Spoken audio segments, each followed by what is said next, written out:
Hello again, everybody. Welcome back.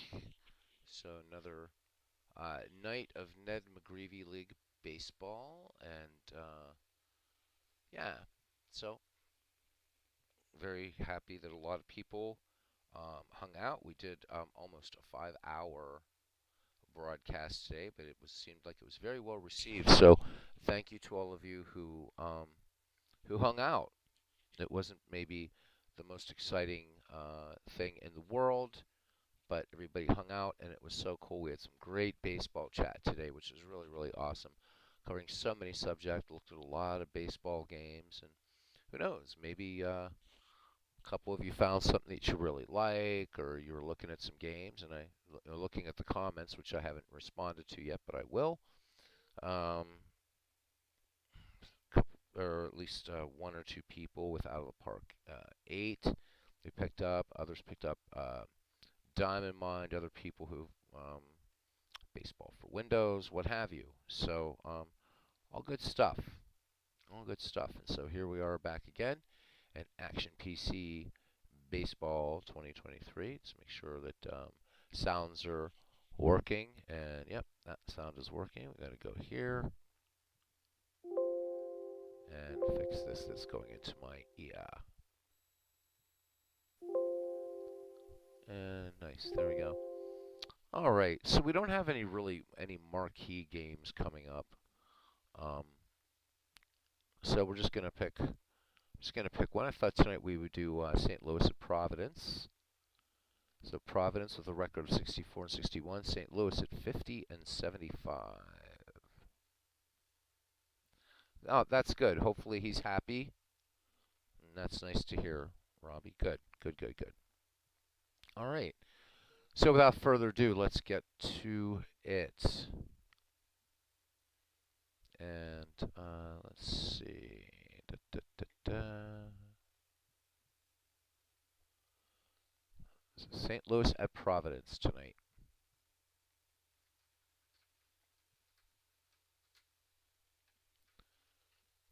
Just get everything set up. There's John DFW. Hope you're doing well, John. Definitely hope you're doing well. And good to see you. I know you've been very, very busy. Yeah, definitely, definitely. All right. Um, actually, I'm going to do this and then go out of it again. I'm going to cancel this game. I know Corcoran already had a start. Yeah, I've got to go to the other team because I do have to make one of these.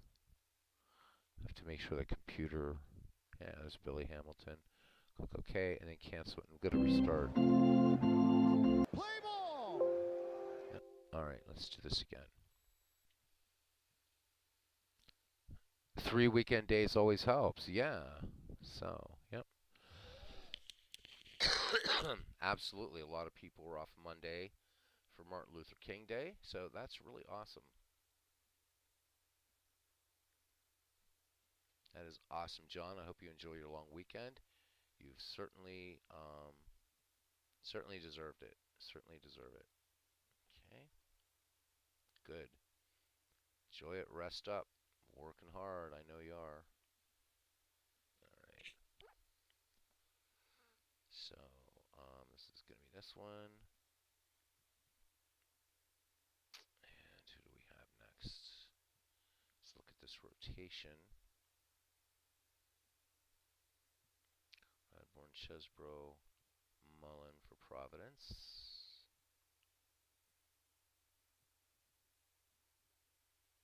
So who is?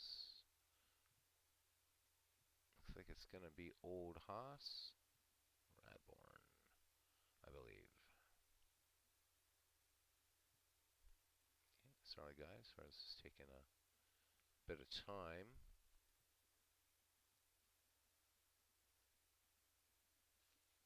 I have no idea what this thing is doing.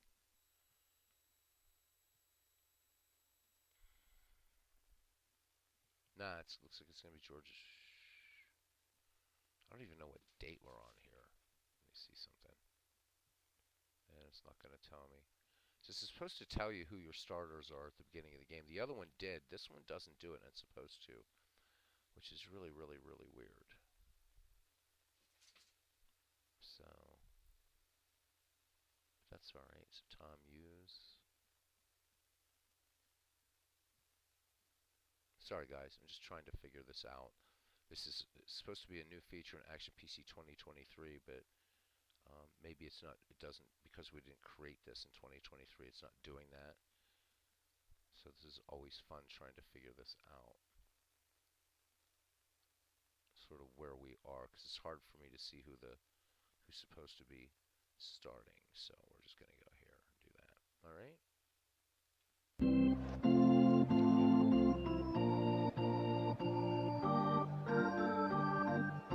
Thank you, John. John says he sent a Discord announcement. I really can't appreciate or express enough my appreciation, John, for you setting up the Discord and keeping it organized and keeping it going and all the good stuff you do. I really, really appreciate it, my friend. Hope you know that. And if you don't, you know it now. All right, welcome to Huntington Avenue grounds for today's game between St. Louis and Providence. Tom Hughes will start for St. Louis. He's 20 starts in the year, and he's 2-16 with an earned run average of 4.57. His fourth start against Providence, and he's 0-3 with a 5.54 ERA against them. He'll be opposed by Old Haas Radbourne, and he is trying to avoid his 20th loss of the season. He's made 44 starts in the year, and he's 24-19 with an earned run average of 2.61. This will be his fourth start against St. Louis, and he's 3-0 against them with a 1.00 earned run average. At game time, it is 88 degrees, so a bit sultry. Wind speed 5 miles per hour out to left center, and there is a light rain, which helps to mitigate the heat. There we go. Play ball! All right. So it's been a long time since we've seen this St. Louis team coming into this record of this today's game. The St. Louis Wolves at 50-75, and the Providence Liberty Tree is 64-61. So we are getting down to the end of it. We're, I think, below 30 games to go now, somewhere around there, and this will be the first of the 3 to be done for obvious reasons. And then probably 1960s baseball after we close the ballparks here. After our little 3-game World Series, is anybody's guess. All right, left fielder Fred Clark steps in. Clark hitting 202 with 12 runs batted in. Old Haas Radbourne ready to deliver. And here comes that delivery. As soon as the game does its intros. Fastball bunted down the third base line. McGraw coming in on it, and McGraw will not get to it in time. Fred Clark starts it off with a bunt base hit. Clark with 24 steals in the season, and that brings up Uia Jennings, Hall of Fame shortstop, hitting just 194, 3 home runs, 30 runs batted in. So partially St. Louis not getting the pitching, but also not getting the production that it needs out of its players. And Jennings with 443 at bats and hitting only 194, having trouble getting it done. Radbourne delivers, throws over. Fred Clark is back in plenty of time before Howe Chase's tag.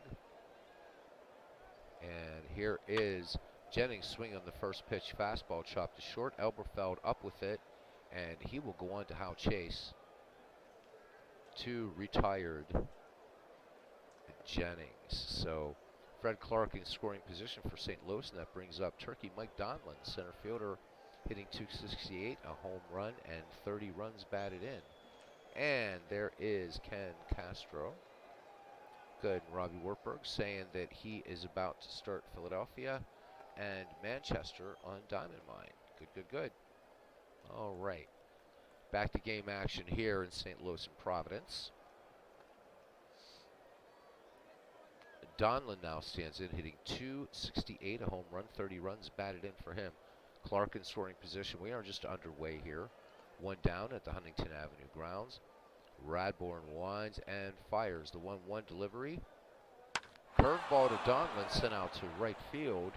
Keeler backpedaling on it, A little bit more, a little bit more. This one had distance. Keeler making the catch. Clark will tag and move to third. So 2 down and go ahead run, or the first run in the game. 90 feet away for St. Louis as Roger Connor steps in. First baseman hitting 253, 3 home runs, 47 runs batted in for him. Bats from the left. Clark inching down the line at third. Haas Radborn working from the stretch in the 2-0 delivery. Fastball cut on, chopped up the first base line. Prince Howell Chase has it and takes it to the bag unassisted. No runs, 1 hit, no errors. St. Louis leaves one, and we go to the bottom of the first, and we are scoreless. Providence will send sliding Billy Hamilton, Wee Willie Keeler, and Joe Kelly to face Tom Hughes. Hamilton, 301 average, 6 runs batted in for him. Keeler waits on deck. Tom Hughes, leg kick, and the 1-1 delivery. Curveball. Hamilton chops this one deep to short. Jennings up with it and over to Roger Connor, and plenty of time to retire. Sliding Billy Hamilton, 1 down. Wee Willie Keeler, 303 average, a home run for him. 49 runs batted in. The Providence right fielder, second in the league with steals, behind Hannes Wagner. Keeler with 44 steals, so catching up to Hannes Wagner, playing for Arsenal. Hughes delivers, and Keeler first pitch swinging, curveball, and he's got some good contact on this one. Center field, Donlin back and against the advertising, leaps and makes the grab. So 2 down, bases empty for Joe Kelly. Left fielder hitting 251, a home run, 40 runs batted in. Little Napoleon, John McGraw waits on deck. John McGraw, a little doff of the cap out there, surreptitiously to former Baltimore Orioles teammate Huey Jennings. Of course, taking some poetic license, as McGraw would fine his players if his players talked to others on another team, but McGraw making an exception for his friend Huey Jennings. Hughes delivers to Joe Kelly, and Kelly, little bounding ball up to first, and Connor making a diving stop, so that one taking a weird hop, but Roger Connor making the stop to retire the side. No runs, no hits, no errors. We've played 1, and we are scoreless. So, Robbie, let me ask you a question. Because you don't have to speak when you're doing a baseball for Windows stream at all, but just do audio and type, have you ever thought about doing what I do, just live stream one? Because you don't have to talk. It'd be nice, because we're all sort of watching it asynchronously. It's up to you, though, if you feel more comfortable making, it'd just be fun to interact with everybody. So it'd be really fun to interact with everybody. Just, again, no pressure. Just curious, since you don't have to actually talk on a baseball for Windows stream. But looking forward, I probably won't watch it tonight. I'm probably going to do something after this. But something I will catch after the fact. So, very good. All right. So Elmer Flick will lead it off here for St. Louis in the second. He'll be followed by Deacon McGuire and Lave Cross. So Elmer Flick hitting 283, 2 home runs, 55 or 56 runs batted in. Elmer Flick, one of the forgotten Hall of Famers, and one of the reasons why I'm glad we did this league. Flick bats from the left, excellent bunter. Radborn winds and fires the 1-2 pitch. Little spitball, and this one sent out to center by Flick. Hamilton covering a lot of distance and back near the deepest part of the park. So Flick gave it a ride. In a modern ballpark, that would have been gone. So 1 down for Deacon McGuire.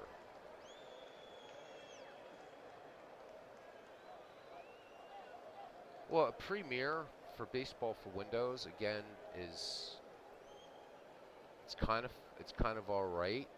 I don't know. Like I said, whatever you want to do on your channel, Robbie, is really cool. I guess I'm just not sure why record a program that you don't have to talk at all. But It's all good, man, and I'll catch it tomorrow before I go out or something. There will be no baseball tomorrow evening, guys, unless, you know, yeah, because by the time I get in from doing music, it's 2 in the morning, and 1:32 in the morning, I think too many of you are up, so probably no baseball tomorrow night. All right, anyhow, McGuire in, 1 down. Deacon hitting 193 with 2 home runs and 37 runs batted in. Radbourne kicks and fires a 3-1. Fastball, and this one a comebacker to the left of the mound, and Radbourne coming off the hill quickly for the 1-3 putout. 2 down. Nice play by Haas Radbourne. And here is third baseman Leif Cross hitting 227. He's got 5 dingers and 37 runs batted in. Waits for the Radbourne delivering. Ewing sets up. Here's the wind and pitch. Curveball. Cross shoots this one down to third base. McGraw up with the long throw across the diamond. Howe Chase with the stretch and the reception. And that does it. Side retired. No runs, no hits, no errors. Bottom of the second, and we are scoreless. And stepping in, John McGraw. We'll go to the bottom of the order here. John McGraw, Tom Hughes, then back at the top, and Fred Clark. John McGraw in the season hitting 241, 45 runs batted in for Little Napoleon, and to that you can add 40 stolen bases. Todd B. coming in. He says, Beetle Marathon continues. So I missed the afternoon session. Glad you're in regardless, Todd B. It was fun. We actually didn't even play a game today, which was interesting. So thanks for coming in, buddy. All right. So lefty McGraw steps in. Hughes delivers. Infield playing normal this time for McGraw. McGraw swinging away. Fly ball right field. Going back on it is Elmer. Flick and short of the wall makes the grab. 1 down. So Providence making some good contact off of Hughes. And here's Howe Chase. Prince Howe hitting 272, 5 home runs, 45 runs batted in for Providence. Bid McPhee waits on deck. Tom Hughes peers in, has the sign from Deacon McGuire. And here is the 0-1. And this fastball, base hit over the head of Gene de Montreville at second. Chase aboard. And these teams now tied in hits with 1 each. Here's Bid McPhee. 240 with 2 RBIs for him. Howe Chase has swiped 18 bases. Deacon McGuire, average arm behind the dish for St. Louis. Tom Hughes with a check of the runner. And there goes Howe Chase. McGuire throws down de Montreville's tag. Not in time. So Howe Chase picking up stolen base number 19. Providence with a runner in scoring position here and 1 down as Bid McPhee gets back in the box. McPhee, an excellent bunter and above average hit and run.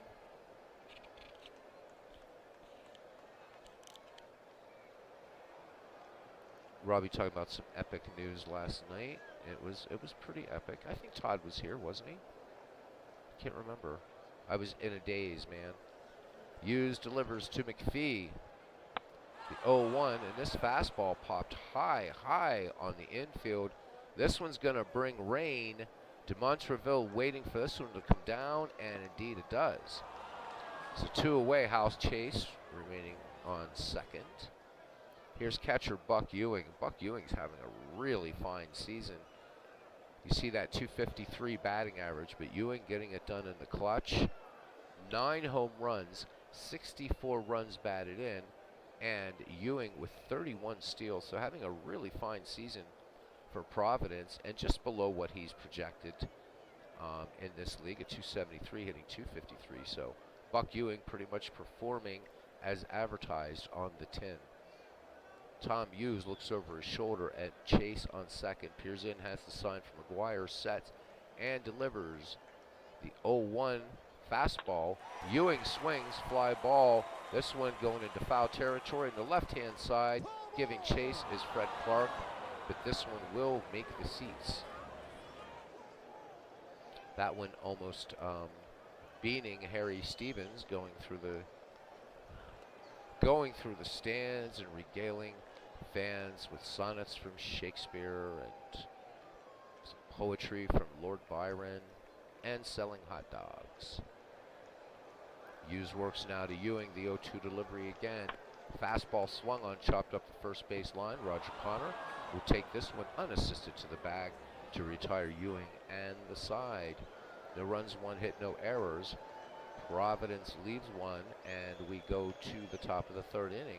Scoreless here, Huntington Avenue grounds in the great Commonwealth of Massachusetts.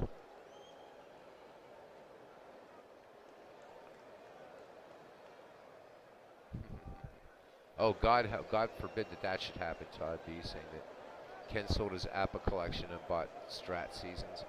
That will indeed induce the apocalypse. All right. Back to game action here. The St. Louis Wolves will send up Gene de Montreville, Tom Hughes, and Fred Clark.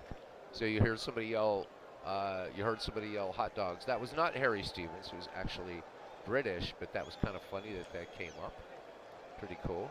De Montreville, 280 average, 4 home runs, 38 runs batted in. So one of the good picks by manager Clinton Parks for the St. Louis Wolves team. Yeah, Cousin Ken putting up the green sick emojis. So Todd B continuing to gas. Anyhow. Radbourne delivers now to de Montreville. The 1-0 curveball lined right to John McGraw. 1 away. And that brings up Tom Hughes. Tom Hughes hitting just 158 with 1 run batted in. And Hughes is 9 for 57 on the season, so just a little context there. Haas Radbourne in this game has neither struck out nor walked a batter. He delivers. 1-0 spitball, and Hughes chops this one up the first base line. Hal Chase bobbling the ball, and that is the 10th error for Hal Chase, and Tom Hughes aboard courtesy of the E3. That was routine. I mean, the ball short hopped Chase a little bit, but a first baseman of Chase's skill, and he was a supremely skilled baseball player. He really, really was, despite his smudged reputation, and I'm being kind. Chase should have made that play. So Hughes is aboard, and we're back at the top of the order now for St. Louis, and former Pirate player-manager Fred Clark, who's 1 for 1 in the game. Bunt single back in the first. So Hughes, only 1 steal, and Hughes not exactly fast behind the plate. Radbourne ready to twirl it in. Here it comes, the 2-1 delivery. And Fred Clark takes this curveball and lines it. And Hal Chase not able to catch up to it. This will bounce into the seats. Lefty Clark back in the box. Radbourne comes home with it.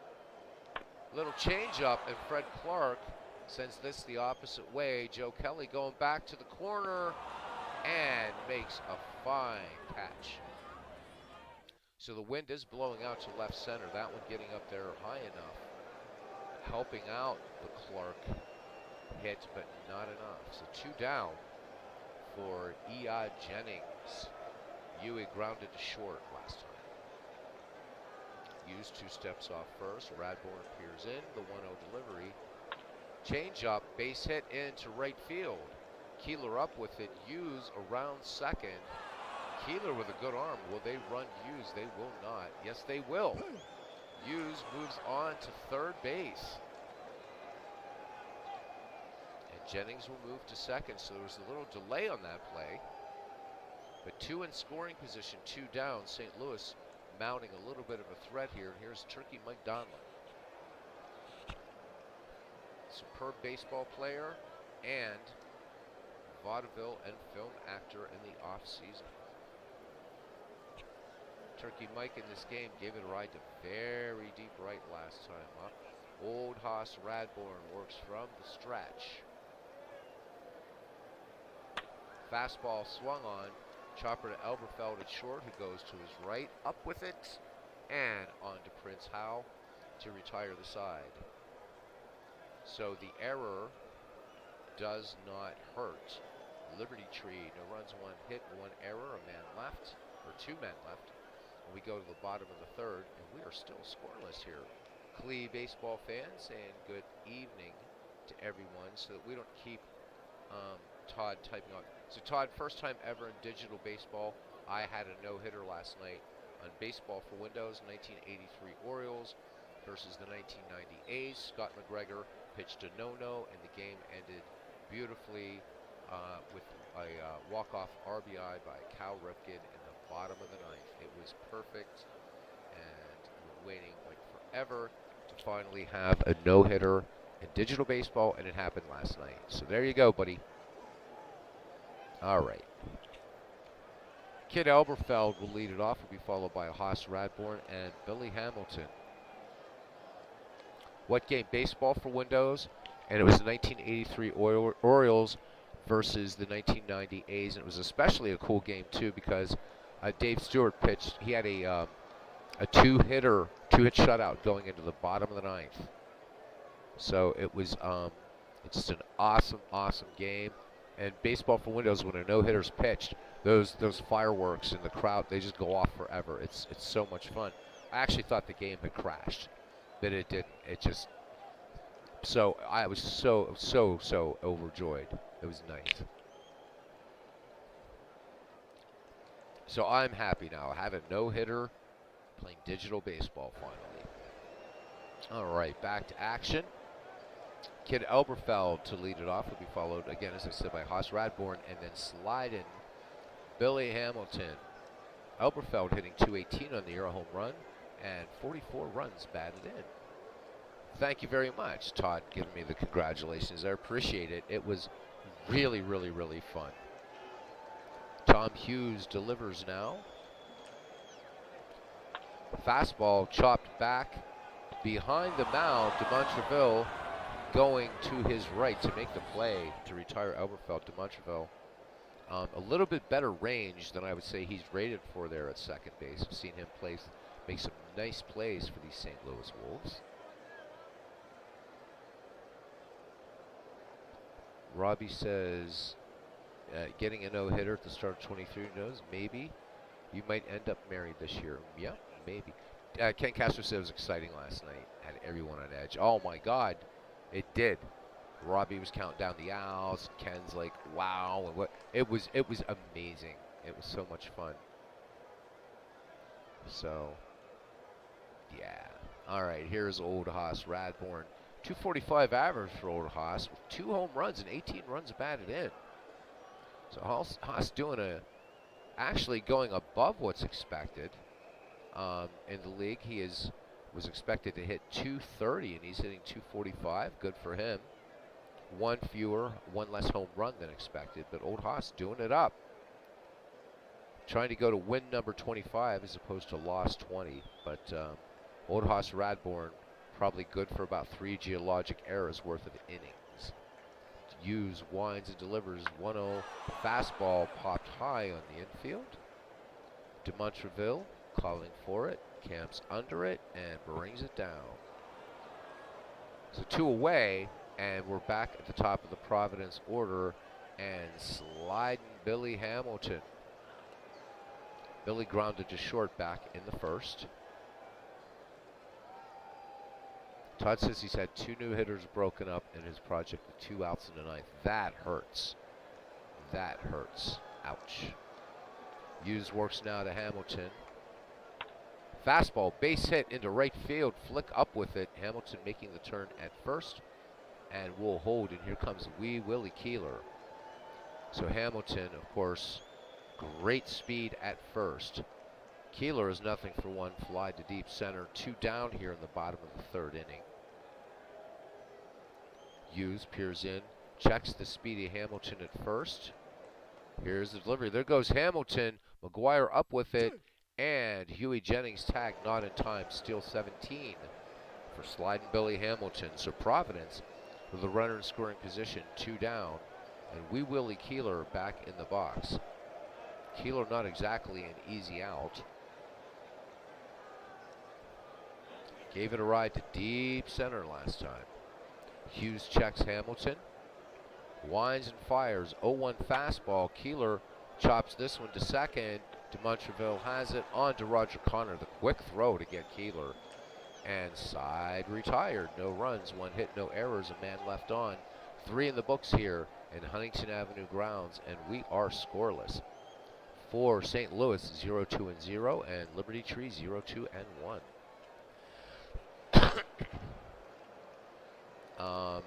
Todd says he also had a cards and dice, a no-hitter way back when he was a kid. Nolan Ryan lost the no-no. Walked 8 batters and lost 1-0. What the old professor says, walks will kill you. That hurts. Ouch. One only need look at Harvey Haddix in that the lost no-hitter in 1959. That's what you're making me think of, Harvey Haddix, and I believe that was 1959. Roger Connor, nothing for 1, grounded to first.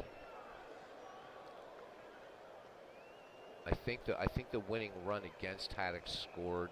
I think it was the result of a walk or something. But he had a no-hitter and lost the game, 1-0. Radbourn comes home with it now to Connor, the 1-0. Curveball. This one popped out to right field, but Keeler, with plenty of real estate, will bring that in for out number 1. So we have a little pitcher's duel here shaping up here at Huntington Avenue grounds as Elmer Flick steps in. Flick is nothing for 1. Took it to deep center, and in a modern ballpark, that would have been a home run. Huntington Avenue grounds is a huge ballpark. Radbourn sets and fires. The 0-1 fastball, and this one routine fly ball to left field. It's getting up there a little bit, but down into the glove of Joe Kelly. 2 up, 2 down for St. Louis, and catcher Deacon McGuire will step in the batter's box with a little spoke of ash in his hands. Grounded back to Radbourn in the second. Old Haas. 2-2 pitch, fastball, and Elberfeld cannot hold on to this one, juggling it out there. E6, McGuire aboard. That is error number 26 for Kid Elberfeld at short on the season. 2 away, runner on first. Deacon McGuire has only stolen 1 base in this season thus far. Laid across, third baseman, 0-1, grounded to third, back in the second. Radbourn checks the runner, throws over. McGuire back. Radbourn sets and delivers. There goes McGuire. Ewing up with it. The throw to McPhee. And Deacon McGuire, what was he thinking? Caught stealing. Side retired. No runs, no hits, 1 error, nobody left on. We go to the bottom of the 4th, and we have a scoreless tie here. Ken Castro, how many no-nos in gaming lifetime, Todd? Yeah, well, Robbie, I got the no-hitter, so I'm not going to wish for a cycle. I'm not going to wish for a perfect game. I'm happy I got the no-hitter. But I imagine it would be amazing. Perfect games are so very rare, but that would be something. You're right. All right, so Joe Kelly to lead it off here. He'll be followed by John McGraw and then Hal Chase. Left fielder Kelly, grounded first, back in the first. Tom Hughes, no strikeouts, no walks thus far. Sets and delivers. 0-1 pitch. Fastball swung on this one, going foul on the left-hand side. Clark giving chase. And this one will get back into the seats. Kelly back in, the 0-2 from Hughes. Curveball. Easy chopper to Lave Cross at third. Cross up with it. This is going to be close, however. Kelly tearing down the line. They do get it by a step, though. Bang, bang play. 1 down for John McGraw. Infield looking bunt from Little Napoleon. Fly to deep right. Hughes into his windup. The 1-1 pitch. Fastball swung on. Chopped to second. DeMontreville making a great diving stop from his knees. Makes the throw to retire John McGraw, and we have an injury. John McGraw turning his ankle on that.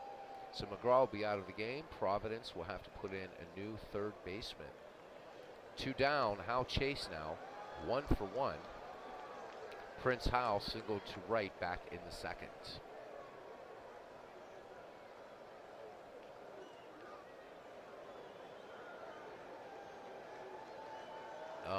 Clinton says, hi, bye, I quit. So Todd B says, besides the Ryan one, he had one with Herb Score in his 1956 season and forgot the other at the moment. All right, Hughes now works to Chase, the 0-1 delivery. Chase gets the bunt down, but McGuire pouncing on it, throwing on to Demontreville to retire the side. No runs, no hits, no errors, nobody left on. We've played 4. We are scoreless. And for John McGraw, we need to find a third baseman. Just click OK. Yeah, I know. Go away. All right, so we have to do it this way. And we're going to have to do it with some switcheroonies here, Cousin Ken. Oh my God, let me out of this. Yeah, I know it's missing fielders. Ken, I have your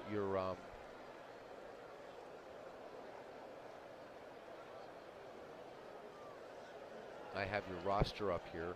So the 2 guys you have rated at third are already in the game. McGraw's hurt, so I guess you're going to have to be a little bit creative in how you want to switch around here. So your third baseman is hurt. Yep, take your time.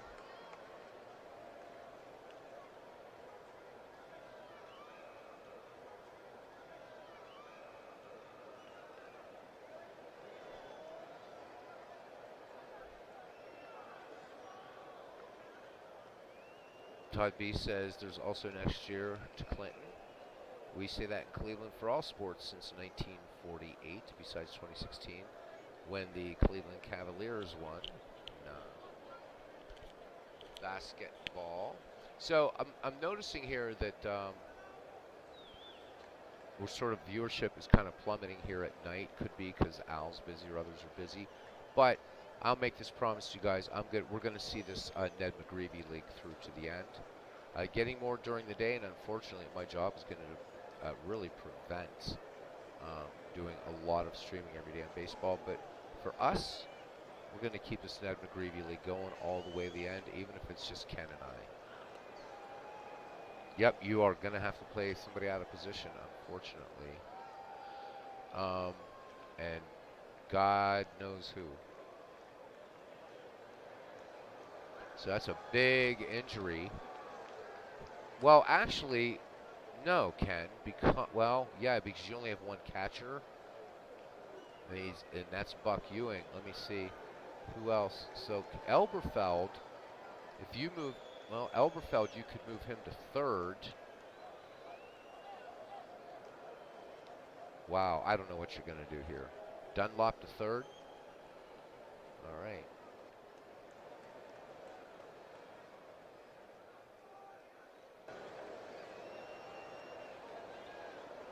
All right. So Fred Dunlop at third. And there's our Bronx hot dog man. All right, everything's set. Hopefully John McGraw's injury will just be for one day, and then he will be back with Liberty Tree. Lave Cross, 0-1 to lead it off for St. Louis here in the 5th. Grounded to third, back in the 2nd. Radbourn delivers the 1-1 pitch. Fastball swung on, and a little rope right to Kid Elberfeld. Lave Cross also, we don't know if there's a problem here with the infield at Huntington Avenue Park. Cross turning a little ankle there, but he will at least stay in the game. And that brings up Gene DeMontreville with 1 down. Yes, it will, Robbie. It will tell you the length of the injury. DeMontreville lined to third, back in the 3rd. Radbourn kicks and fires the 0-1 fastball. DeMontreville chops us up the third base line. Dunlap has it to throw across the diamond to Howard Chase. Bang, bang, play at first. And DeMontreville out by half a step. 2 away, so nice peg by Fred Dunlap, playing out of position at third for the injured John McGraw. 2 away. And Tom Hughes, who was nothing for 1. Grounded first, was safe on an error back in the third. Radbourn into his motion, the 1-2 delivery. Fastball. And this one a called strike 3. Side retired, and we go to the bottom of the 5th, and we are still scoreless. So good pitcher's duel here as Bid McPhee, Buck Ewing, and Kid Elberfeld step in for Providence. McPhee is nothing for 1. Popped to second, back in the second. Tom Hughes, still no strikeouts, no walks. Old Hoss Radbourn has struck out 1 hitter so far. Hughes delivers 3-0. Fastball missing. This one high and inside. Not quite chin music. Bid McPhee aboard. Hughes issuing his first free pass. McPhee with 3 steals on the season, but has speed. As Buck Ewing steps in, he is nothing for 1. Ken Castro putting up a sign. You got it, cousin. So McPhee, good lead off first. And Providence, good hit and run situation here. Hughes delivers. There goes McPhee, and Ewing chops this one up the first base line, rolling foul. Connor has it. McPhee has to retreat to first, so looks like the hit and run may have been successful, but Ewing not getting enough wood on that ball. Will Providence stay with a hit and run? The count 1-1.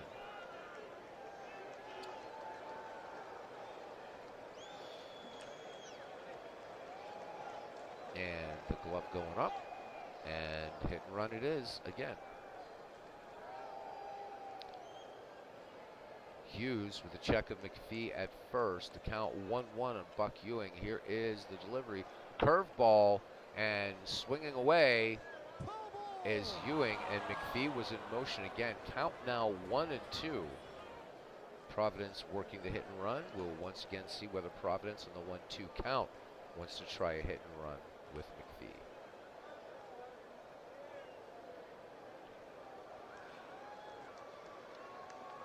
Yep. So Providence going to play some gutsy baseball, hit and run on an 0-2 count. Love the aggressive managing style from manager Ken Castro. Here is Hughes, the wide, and the 1-2. There goes McPhee, and this one fouled on the left-hand side again. So Buck Ewing battling it off. Count remains 1-2 as Bid McPhee gets back to first.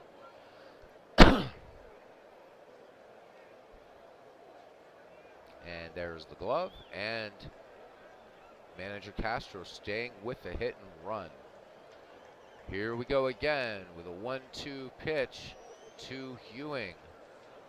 McPhee off to the races, base hit, right field, so the hit and run works perfectly as Flick up with the ball, and Providence send Ewing to second. You have a 78% chance of him being safe. Todd B says put one in Buck's ear. Do you want to send McPhee? Send McPhee. All right, so Flick up with the ball. Bid McPhee rounding second, going to third. Here's Flick's throw to third. Not in time. Cross just gets the ball. Buck Ewing will move to second on the play.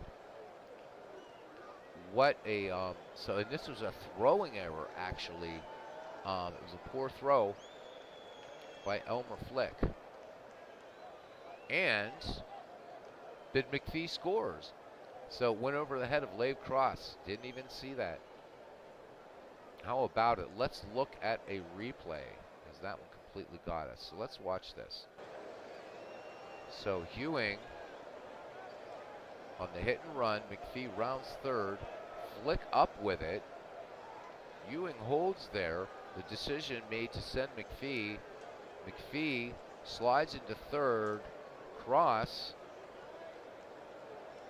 Looked like a bad throw, so we couldn't see by the chalkboard. But that one getting away from Lave Cross, and a run scores thanks to the E9. It's 1-0 Providence.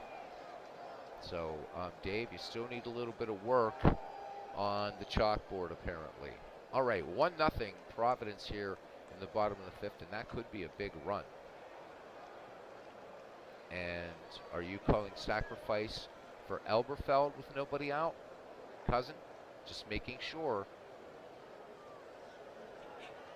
Nobody out here, run in. You got it.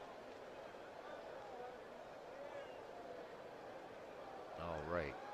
Hughes now with a check of Ewing at second. Buck Ewing with 31 steals.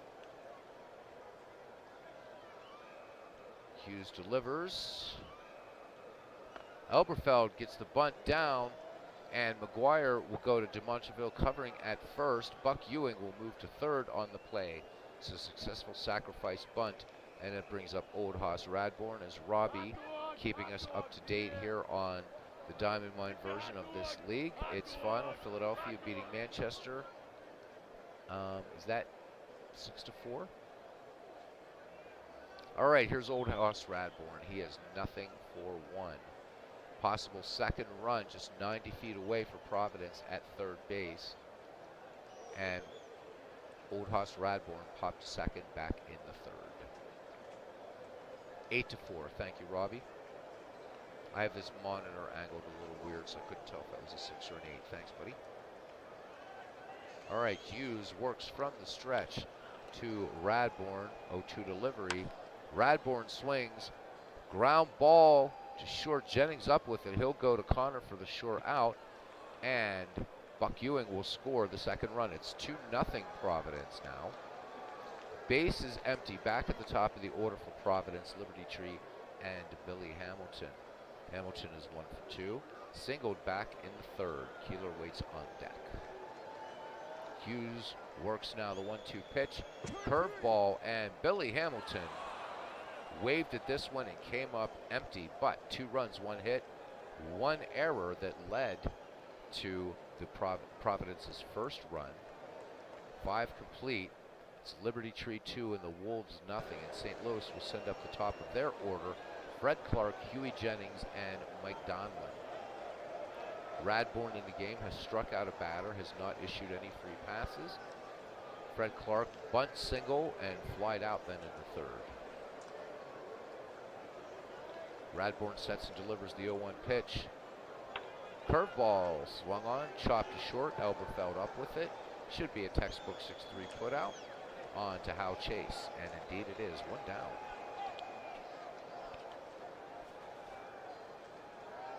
Even though with light rain, this is a sultry day here in Somerset, Somerset. And it is now 90 degrees, but there is a breeze going at 10 miles per hour, so these fans getting a little bit of relief, but high humidity here in Huntington Grounds. Jennings 1 for 2, singled back in the third. 1 out, Radbourne works to him now. And 0-2 pitch, and this one, Jennings tearing around the bases as Hamilton comes up with it, and Huey Jennings with a 1-out double. Oh my God, I'm sorry. I don't know what's wrong with my mic, guys. Doing my best. I don't have a lot to push harder. I hope this is better. I just need to get a new pair of headphones, I suppose. I don't know what the hell is going on with this thing. Let me see something here. I don't know if this is any better or not. Let me know. Much? All right, thank you, bud. Thank you, Todd. All right, so St. Louis with a chance to cut this Providence lead in half with Jennings on at second. Donlin now 0 for 2 steps in the box.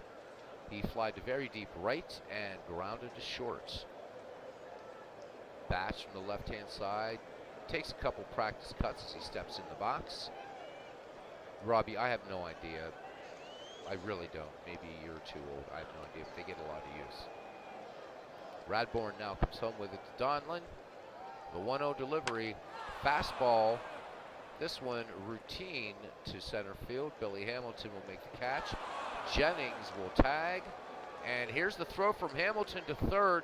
Dunlap waiting to receive. Close call, but Jennings slides in under the tag. So 2 down. Nice throw by Billy Hamilton, but Jennings just a lot of speed. In fact, fast enough that he was already halfway to third and had to go back and tag up. So good base running by Huey Jennings, pretty gutsy. Runner on third, 2 down. And that brings up Roger Connor. Connor nothing for 2. He's grounded out and flied out. Radbourn from the stretch, the 0-2 fastball. Swung on, this one sent to left field. It's got not enough distance. Joe Kelly brings it down. 4 out, number 3, no runs, 1 hit, no errors. A man left in scoring position. We go to the bottom of the 6th inning. It's Providence 2, St. Louis nothing. And Tom Hughes will face Willie Keeler, Joe Kelly, and Fred Dunlap. Oh, we missed it there, Ken. You said to pitch around Connor, and I did not see it. So, yeah, I think everybody's girlfriend and wife says that you have selective hearing. I certainly have heard that many times in my life. All right, thank you, Ken. As it turned out, no harm, no foul, I guess. So Radbourn working on a 3-hitter right now. And Hughes not pitching a bad game. I mean, 2 runs in, 1 of those runs was unearned. So 3 hits also for Hughes. So still a good game. St. Louis certainly not out of it. Late rain continues to fall here on a very hot day, very humid day here at Huntington Avenue grounds, site of the first Modern World Series along with Exposition Park in Pittsburgh, Pennsylvania. 2 Commonwealths meeting in the first World Series in the modern era. Before somebody corrects me about the Temple Cup in the 1890s. Inaugurated by Pittsburgh businessman William C. Temple. So there you go, a little bit of trivia for you. And I'm sure Ken already knew that, so. And I think Todd B probably would have too. Old Haas does what he wants. Yes, he does. Exactly. I would pick a fight with Old Haas Radbourn. He'll roll you out like wholesale carpeting. I like that, definitely. Old Haas, man, he's a bad agent. He's a bad agent. Keeler nothing for 2. Hughes delivers the 0-2 delivery. Fastball. Chopped to second. Demontreville throws on to Connor, and Connor cannot hold on to the ball. This one getting away. But Connor keeping the ball in his vicinity, and Keeler will hold first. That is the 31st error by first baseman Roger Connor on the year. And again, guys, for 19th century and dead ball baseball, errors were actually pretty common, and each team committing 2. Keeler aboard, the glove going off, and looks like we're going to go straight steal with Wee Willie Keeler, who is just behind Hannes Wagner in steals. Joe Kelly is nothing for 2. He is grounded out twice. Used with a check of the runner. Here's the delivery. And Keeler could not get a good jump on that one, so strike 1 on Kelly.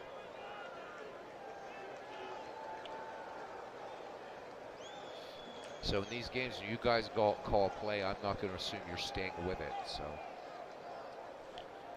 Wait. See, we have 5 in here. That's nice. Thank you very much. And an equal number of likes. So thank you twice as much. Hit away. All right. Used with a check of the speedy Keeler at first. He delivers, throws over. And Keeler back ahead of the tag. 0-1 coming in now to Joe Kelly. Fastball. McGuire sends this one to right field. This one getting up there, but not enough forward distance. Elmer Flick makes the catch. Keeler retreats to first, 1 out. Keeler actually just 2 behind Wagner, 44 steals in the season, so I do sit corrected as Fred Dunlap steps in. Dunlap making his first at plate appearance of this game. Coming in after John McGraw was injured. So the regular third baseman out, and the other two who can play third base already on the field for Providence. Hit and run. Keeler, good lead off first. Hughes checks Keeler at first. The 2-0 delivery. There goes Keeler. McGuire up with it, but Dunlap gets hold of this ball. Fly ball left field. Clark going back on it, makes the catch. Keeler gets back to first. Send Keeler to second. Save chance 28%. I'm going to guess that's a big fat no. So Fred Clark up with the ball.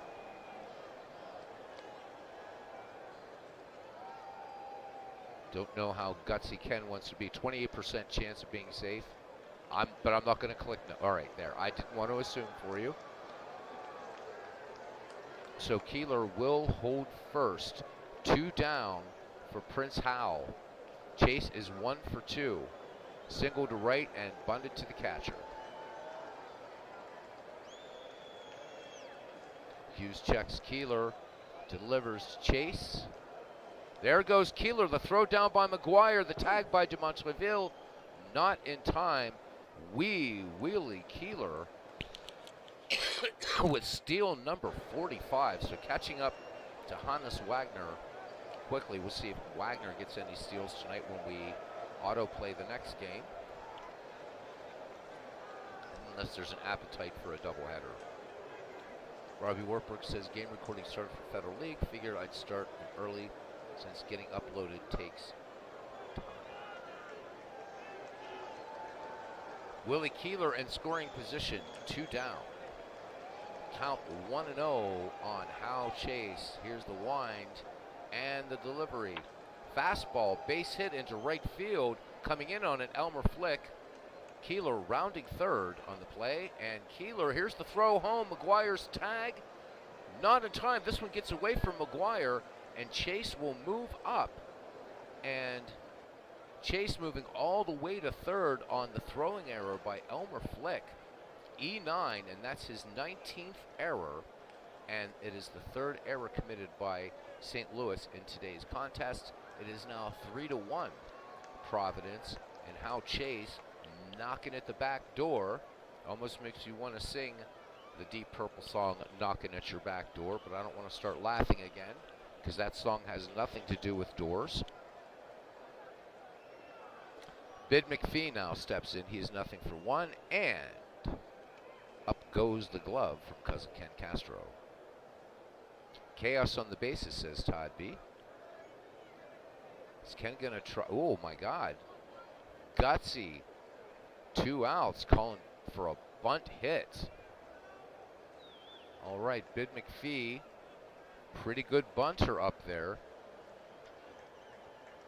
So this is going to be a kind of sort of bizarre kind of, because it's 2 out. It's not a squeeze play, but it is a squeeze play. Kind of nice. I like it. All right, Hughes from the stretch. The delivery to McPhee. The 0-1 delivery. McPhee sends this one foul. We'll wait and see if Ken wants to go 0-2 on McPhee. Big chance here for a strikeout. World's Worst Gamer, welcome in.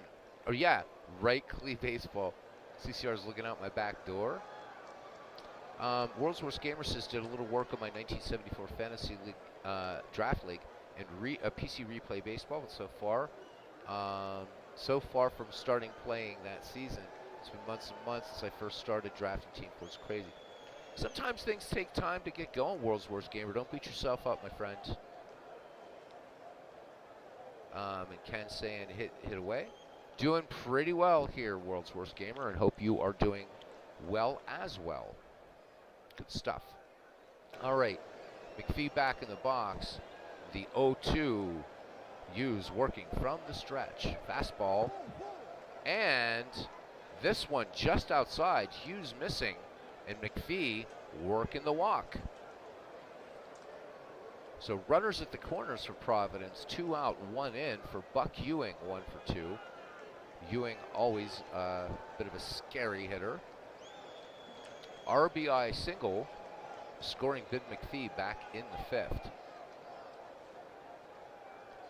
Tom Hughes working from the stretch. He sets and delivers to Hewing. First pitch swinging, throw down as McPhee was going, and McPhee gets stolen base number 4, 2 in scoring position, 2 down. Buck Hewing steps back in the box. The count 1-0 on him. Hughes from the stretch, and fastball, fly ball to left field. Fred Clark having to cover some distance on this ball and makes the catch right in front of the advertising. So, 1 run, 1 hit, 2 errors, 2 men left on. 6 in the books here at Huntington Avenue grounds. Providence 3 and St. Louis nothing. St. Louis to send up Elmer Flick, Deacon McGuire, and Lave Cross to face Old Haas Radbourne, who has precisely 1 strikeout. Todd B, 1974 season. That's the Lou Brock. He's asking if that's the 118 steal one. I know that 1974 season was a good one for my Pittsburgh Pirates. So 1974 is a fun season to replay. When you do season replays, good stuff. Elmer Flick is nothing for 2 and a costly error in this game. And he is flied out to deep center and very deep left. So Elmer Flick has some power. Don't look so much at those home run totals. Flick had some pop in his bat. Played in the very, very early days of the 20th century. Hall of Famer, and rightly so. Radbourne works now to Flick. The 2-0 delivery. Fastball swung on. And this one just a regular routine fly ball to center. Billy Hamilton camps under it and makes the catch. 1 down. Sun's starting to peek out here a little bit here at Huntington Avenue grounds now. Rain has stopped. Deacon McGuire is nothing for 2. He has grounded out twice. Was safe on an error back in the 4th. Dave Parker on pace to set Major League Baseball record for doubles. And Todd B says my 1979 Pirates are doing well in his 1977 to 82 league. That's good to hear. Also had other good Pirates news today. Andrew McCutcheon's coming back, playing a year. I think he's going to offer some nice leadership for this very young club that we have. All right. McGuire there, nothing for 2. 1 down. Radbourne sets and fires the 1-1 pitch.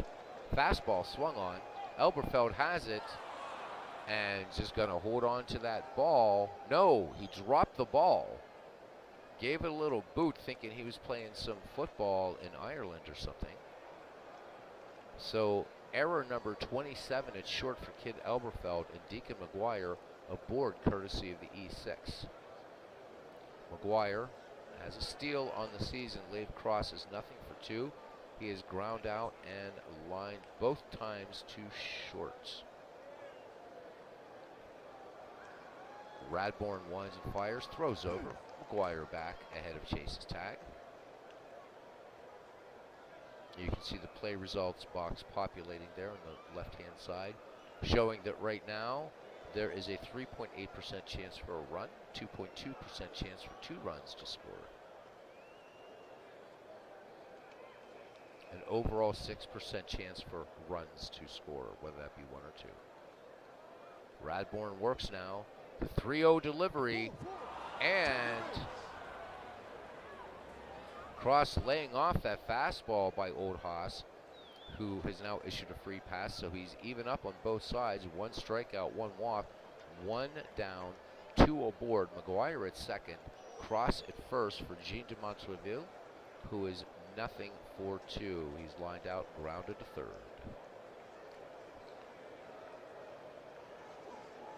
Radbourne delivers. 0-2. Fastball swung on. Chopper to second. McPhee ranging way to his left. What a stop on that ball to retire Cross. And then Elberfeld going on to chase. They will not get to Montreville, but Bid McPhee stopping what surely in this cavernous ballpark would have been an extra base hit. So tip of the cap out there from Old Hoss Radbourne to Ben McPhee on that great play at second. What a stop on that ball. Runners at the corners, 2 down for Tom Hughes, who is nothing for 2. He is grounded to first, safe in the error back in the third, and struck out in the fifth. Old Hoss works from the stretch, the 0-1 delivery. Fastball chopped up the middle past Radbourne. Elberfeld up with it on to Howe Chase. Side retired. So for St. Louis, no runs, 1 hit. No runs, no hits, 1 error, 2 left. Middle of the 7th, it's 3-0 Providence.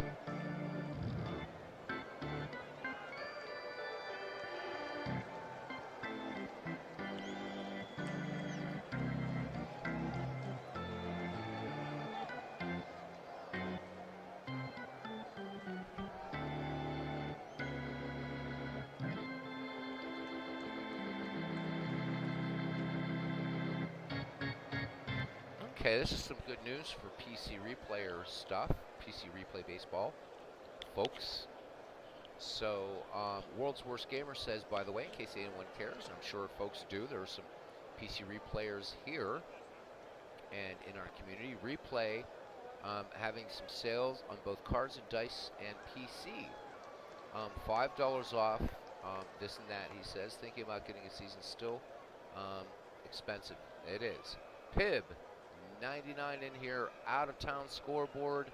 1903 World Series replay. Pirates complete the 5-game sweep over Boston with a 3-2 win. Yeah, baby. Hannes Wagner, series MVP. He went 10 for 20 with 6 runs batted in. Congratulations, Bucks. Thank you for that one. Oh, this is nice, man. No-hitter last night, and the Bucks sweep the World Series, the first World Series today. Thank you very much for that update. All right. And as Cousin Ken says, that is awesome, Pip. And it is.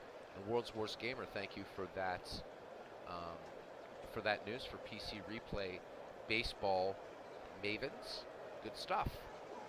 Robbie Wartberg making an announcement. He says, maybe since Beatles, I'm not doing any baseball tomorrow.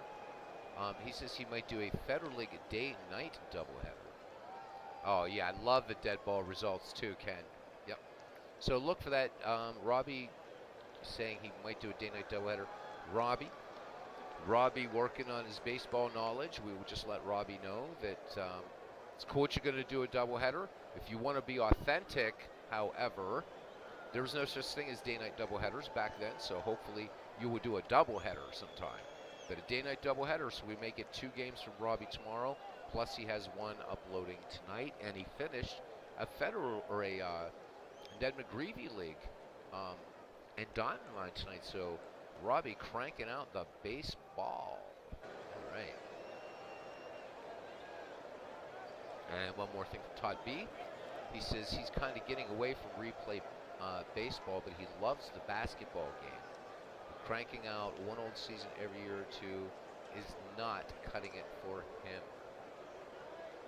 Oh, the 1905 World Series. That's going to be epic. The New York Giants and the Philadelphia A's. Of course, there was no World Series in 1904, as you guys know, because John McGraw refused to play in the World Series. Capitulated in 1905 when he realized that his players lost some extra money in 1904. So 1905 World Series coming up next. 2 great teams and 2 managers that Robbie's just learning about as he referred to those 2 guys. Robbie, Connie Mack, and John McGraw, 2 Hall of Fame managers would face for the first time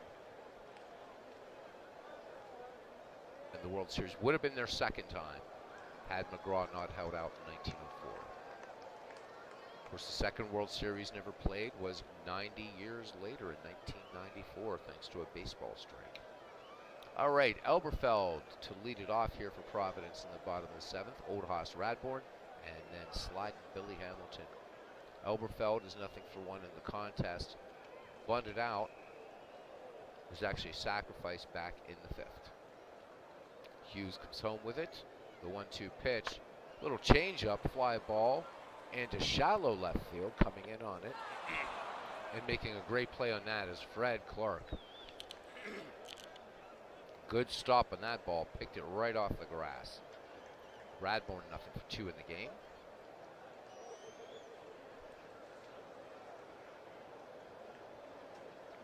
So Robbie has those 2. Again, meaning Connie Mack and John McGraw.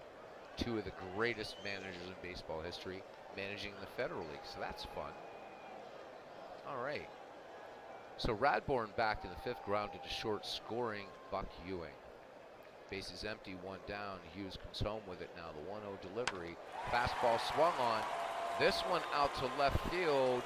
Fred Clark has it in his sights and now in his glove. Radbourne gave it a ride. Wind now shifting out to center. Sun coming out a bit more here. Temperature now up to 91 on this sultry day in the Commonwealth of Massachusetts. But a 14-mile-an-hour breeze. Still a good hot day for baseball. 2 down, back at the top of the order for Providence and Billy Hamilton. Billy Hamilton singled back in the 3rd. Hughes delivers. Payoff pitch to Hamilton, and Hamilton lays off and draws the walk. Tom Hughes issuing his 3rd walk of the season. Clee baseball fan. So giving us an update on what he's doing, guys. He says tomorrow he'll get start 28 of the 1967 Mike McCormick Stratomatic. Gotcha, Ken. Stratomatic replay uploaded. August 31st, the Reds have called up a young catcher named Johnny Bench. He'll be playing in his 4th game. That's awesome. Cousin Ken calling Steele. All right. So Hamilton aboard. 2 down. St. Louis battery ready. Keeler, nothing for 3 in the contest. Here's Hughes with the wind and the delivery. There goes Hamilton. McGuire throws down the tag by Huey Jennings. Not in time. Steal number 18 for Billy Hamilton. Hamilton in scoring position now. Keeler back in the box. He's grounded out twice and flied out. Count as Ken Castro. Why do I think he's going to try to steal 3rd here? What else are you going to do with 2 outs, right? Yep. All right, cousin. Hughes ready to work. Peers over his right shoulder at sliding Billy Hamilton. Looks in, has the sign, sets Hamilton with an aggressive lead off second. Here is the pitch home. And the throw down by McGuire. This one by Cross into left field. And sliding Billy Hamilton will come in and score. So an E2. McGuire making just a bad throw. Nowhere near Lave Cross. It was almost as though Fred Clark had to field a line drive. 4th run scoring for Providence. Gutsy play by the Providence manager, stealing 3rd with 2 down. And McGuire with the error, and that's error number 4 for St. Louis. So Keeler back in the box now, batting with the bases empty. And I can only imagine there's a big smile on Cousin Ken Castro's face right now. Hughes brings it home, the 1-1 delivery. Keeler, comebacker. DeMontreville comes in behind the hill and throws on to Roger Connor to retire Wee Willie Keeler. So 1 run, no hits, 1 error, nobody left. 7 gone here, and it's 4-0 Providence. Ken says maybe a little. All right, due up, Fred Clark, Huey Jennings, and Mike Donlin, the top of the St. Louis Wolves order. Radbourne today not especially overpowering, but pitching a 3-hitter, letting the defense do the job for him. He has 1 strikeout and 1 walk.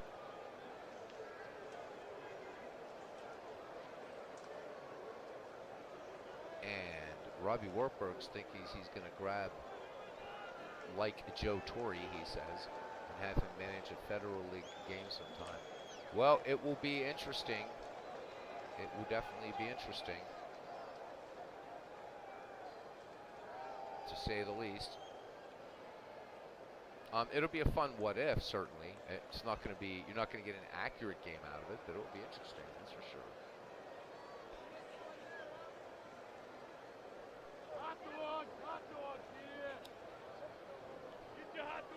So just so you know that, Robbie. And in fact, you might find it very, very, very strange. Joe Torre's not going to play that style of baseball, but yeah, do it, see what happens. I mean, what are you going to, there you go. All right. So Clark to lead it off here. Radbourne delivers the 1-1 pitch. Radbourne takes this curveball. This is a chopper up the third base line. Fred Dunlap taking on a high hop. This is going to be close because Clark has speed. They do just get Fred Clark. So Fred Dunlap playing out of position, taking that nasty hop, and able to retire a very fast Fred Clark for the first out. Shortstop Huey Jennings now. Jennings, pretty good day at the dish. He is 2 for 3, including a single and a double. Radbourne with a 2-1 fastball, fouled back by Jennings. 2-2 now coming into Jennings. Curveball sent to left field. This one has distance. Kelly going back on it. And Kelly making a great leaping grab. 2 down. So Jennings gave it a ride, but to no avail. Great play by Joe Kelly in left. And that brings up Turkey Mike Donlin, a frustrated 0-for-3 today. And just this once, I will say, wearing the collar. So he is 0 for 3. Radbourne winds and fires the 1-2 pitch. Curveball chopped to third. Dunlap up with it. Routine play. Looks like a 5-3 put out. No, it is not. Chase trying to dig that ball out. Chase keeping it close to him. So again, showing that skill. First error by Dunlap on the year. Donlin at first with 2 down. Roger Connor, who is 0-for-3. Baseball's first home run king, has flied out twice and grounded to first. Roger Connor's lifetime home run total would last until this kid named Babe Ruth came along. Roger Connor, by all accounts, big person too, big dude.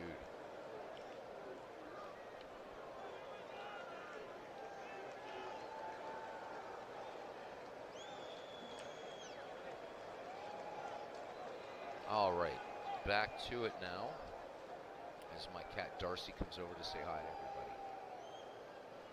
And get her on webcam and get Albert on webcam someday.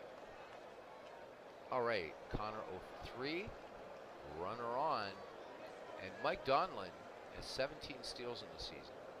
2 away, Radbourne checks the runner, 3-1 delivery, fastball, and Roger Connor swinging away here. High fly ball to right field, going back on it, bringing it down is Willie Keeler. Side retired, no runs, no hits, 1 error, a man left. We go to the bottom of the 8th, it's 4-0 Providence. Joe Kelly, Fred Dunlap, and Hal Chase. World's worst game of Roger Connor, stinking it up in the fantasy league for St. Louis. No wonder we're struggling. A lot of issues going on with the St. Louis team. Somebody's got to finish last. Unfortunately, somebody's got to finish first. It's the hard facts of it. Clinton put together a good team. I will say that. But these guys just not performing, not bringing. He's got a few outstanding players who are doing it, but some of his strongest players not getting the job done, unfortunately. All right.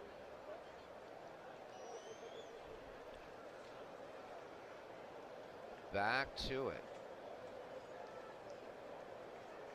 And Joe Kelly, 0-for-3. Grounded out twice and fly to very deep right center. Hughes delivers now to Joe Kelly, the 0-1. Changeup, pulling the string here, and Kelly jumps in this ball and sends it out to right field, but Elmer Flick ranging back and to his right to make the running grab for out number 1. Elmer Flick, good range out there, and a strong arm by Flick. I like to talk about him when I can because, again, a player from way back and really forgotten even by some hardcore baseball fans.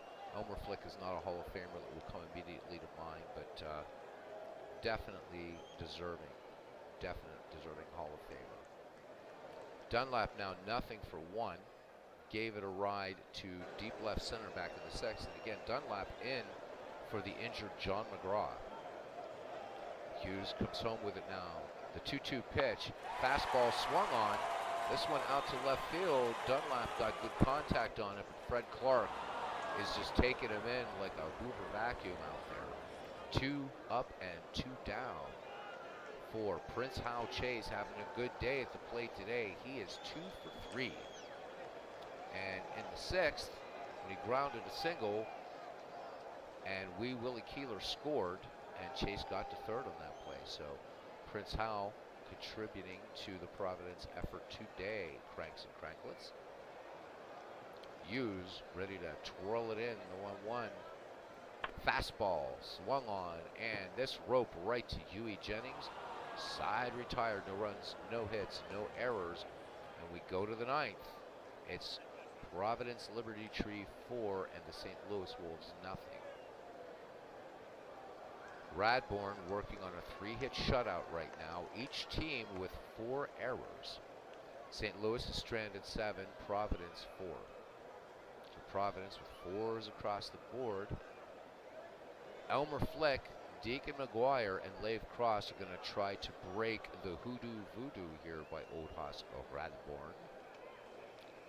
Elmer Flick, nothing for 3 today, is flied out 3 times. 2 of those flyouts were long drives. Radbourn works. The 1-0 delivery to Flick. Curveball, and this one a long fly ball to left field. Kelly back in the corner, makes the catch. In a smaller ballpark, Elmer Flick would have had one hell of a day, but instead just a very, very loud out. So 1 away for Deacon McGuire, who has done nothing in 3 tries. In fact, he's been safe on an error twice. Radbourn comes home with it now. 2-2 pitch, fastball, this one going foul on the first base side. Keeler giving chase, and unable to make that catch, kind of jumping into the seats, but this one about 10 rows back on the first base side here at Huntington Avenue. McGuire back in, the count even on him. The delivery from Radbourn, fastball, popped behind the plate. Ewing casts aside the mask and waits for the delivery of the horsehide. Will he have enough room? And this one just making the stands. So McGuire getting another hack at Radbourn, back in the right-hand side of the box. Radbourn comes home with it. Fastball, and this one, extra bases. So this is the first extra base hit for the Wolves. Joe Kelly chasing it down. He gets the throw back into Elberfeld at short, and McGuire pulls in with a stand-up double with 1 out. World's Worst Gamer says Deacon going to have to do some praying to help get his average over the Mendoza line, right? All right. Runner in scoring position for St. Louis as Leif Cross stands in. The third baseman is nothing for 2, and he walked back in the 7th. Radbourn peers in, has the sign from Buck Ewing. Here's the 1-2 pitch. Fastball swung on up the first base line. This one will roll foul. Now Chase has it and throws it back to Hoss Radbourn. Cross back in there, 1-2 delivery. Swung on, chopped foul on the third base side. This one will bounce into the seats. So Leif Cross staying in there, fighting off Radbourn's best efforts to strike him out. The 1-2 delivery coming from Old Hoss. Fastball once again, base hit into left. McGuire rounding third as Joe Kelly comes up with it. And St. Louis will flash the stop sign. Deacon McGuire holding at third. Runners at the corners, 1 down. Leif Cross at first with 14 thefts on the season. And here is Gene de Montreville, the second baseman, is nothing for 3 today. Haas Radborn working from the stretch, looking for the double play ball to end this right here. He winds and fires the 1-1 pitch to Demontreville. Little change up, and this one base hit into left, so it's going to be an RBI for Demontreville as McGuire crosses the plate. Joe Kelly up with it, and Cross will hold it second. 2 aboard, 1 down. St. Louis trying to mount a 9th inning rally here as Tom Hughes comes up, and we'll see if the AI will substitute Hughes for a pinch hitter. So we're not going to say anything except that Hughes is 0 for 3. And Jake Beckley comes in, 233, 13 runs batted in. Beckley, chopper to third. Dunlap up with it. Dunlap will go across the diamond to chase. Beckley tearing down the line. Close play, and Jake Beckley is out. 2 down, 2 in scoring position, and here's Fred Clark. Less than a 1% chance for a home run, but if Clark would somehow jack it out of this huge ballpark, we have a tie game. 2 down, cross at third. Demontreville at second. Radborn working from the stretch to the left fielder. The 1-0 delivery. Curveball. Chopper to second. Clark getting down the baseline really quickly. McPhee juggling the ball. The E4, and a run scores. So Clark is safe. Bid McPhee charged with the error. It's now 4-2, 2 outs. And this one is becoming an interesting ball game, as Todd B says, same chance of him hitting the lotto. So Huey Jennings now steps in the box, and he is 2 for 4. Providence looking to improve to 65 and 61. St. Louis trying to play a little spoiler baseball here. From the stretch, Radborn throws over. Fred Clark back. Again, 24 steals in this season for the former Pirate player manager and Hall of Fame left fielder. Radborn kicks the 1-2 pitch, and Jennings chops this one to Elberfeld at short. Elberfeld up with it. Will go to McPhee to retire Clark, and that's your ball game. So St. Louis turned away despite 2 runs in the 9th. Providence takes this one 4-2. And let's go to our game recap. All right. Providence now will improves to 65 and 61. St. Louis falls to 50 and 76. Providence 4 runs, 4 hits, 5 errors. St. Louis 2 runs, 6 hits, and 4 errors. Radborn gets the win and goes to 25 and 19. Tom Hughes goes to 2 and 17 and tagged with the loss. Radborn went a 9 complete, 2 runs, 1 earned. Walked 1, struck out 1. Tom Hughes pitched 8, 4 hits, 4 runs, only 2 of those earned. So errors playing a significant role in the outcome of today's contest. Hughes also with 3 walks and a strikeout. Let's look at our miscellaneous. And we just had some defensive changes there. Of course, we had John McGraw injured. And we'll get to that. Errors today. So we're talking about errors, and there were 9 errors in this game. Elmer Flick with 2. McGuire, Demontreville, Howe Chase, Bid McPhee, Kid Elberfeld with 2 errors, and Fred Dunlap with 1. Can't pick on Fred too much as he was playing out of position. Stolen bases, it was the Providence Liberty Tree show today. Sliding Billy Hamilton with 3 steals on the day. Also, Howe Chase, Wee Willie Keeler, and Bid McPhee with steals. 1 caught stealing, and that was Deacon McGuire. Not sure what he was thinking, but caught stealing. Demontreville got his 39th run batted in today for St. Louis. Old Haas Radborn picks up RBI 19, and Howe Chase number 46. Elberfeld with the 2nd sacrifice hit. Great plays by Fred Clark.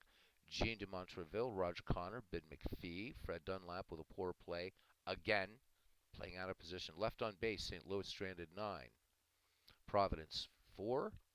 Old Hoss Radbourne MVP. The report from the clubhouse is that McGraw will be back for the next game. There was just a little injury today. And that pretty much does it for our featured game. And we'll auto out everybody else. Can we see fielding stats? Yep, we can do that, Todd. We'll get these done first. These games, but we will definitely do it, and then we'll do our standings. All right, first up, Liverpool and Carolina. Liverpool with a record of 64 and 61. Carolina at 60 and 65. And here we go.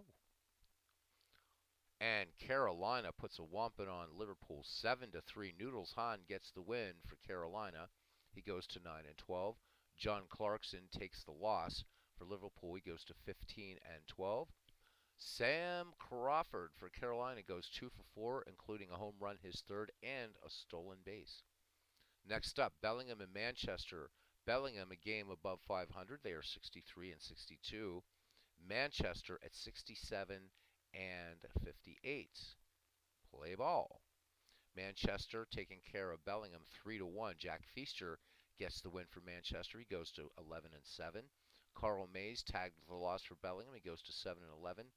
Big Dan Bruthers for Manchester goes 3 for 4, including a double. Next, Cleveland and Arsenal. Cleveland at 65 and 60. Arsenal at 61 and 64.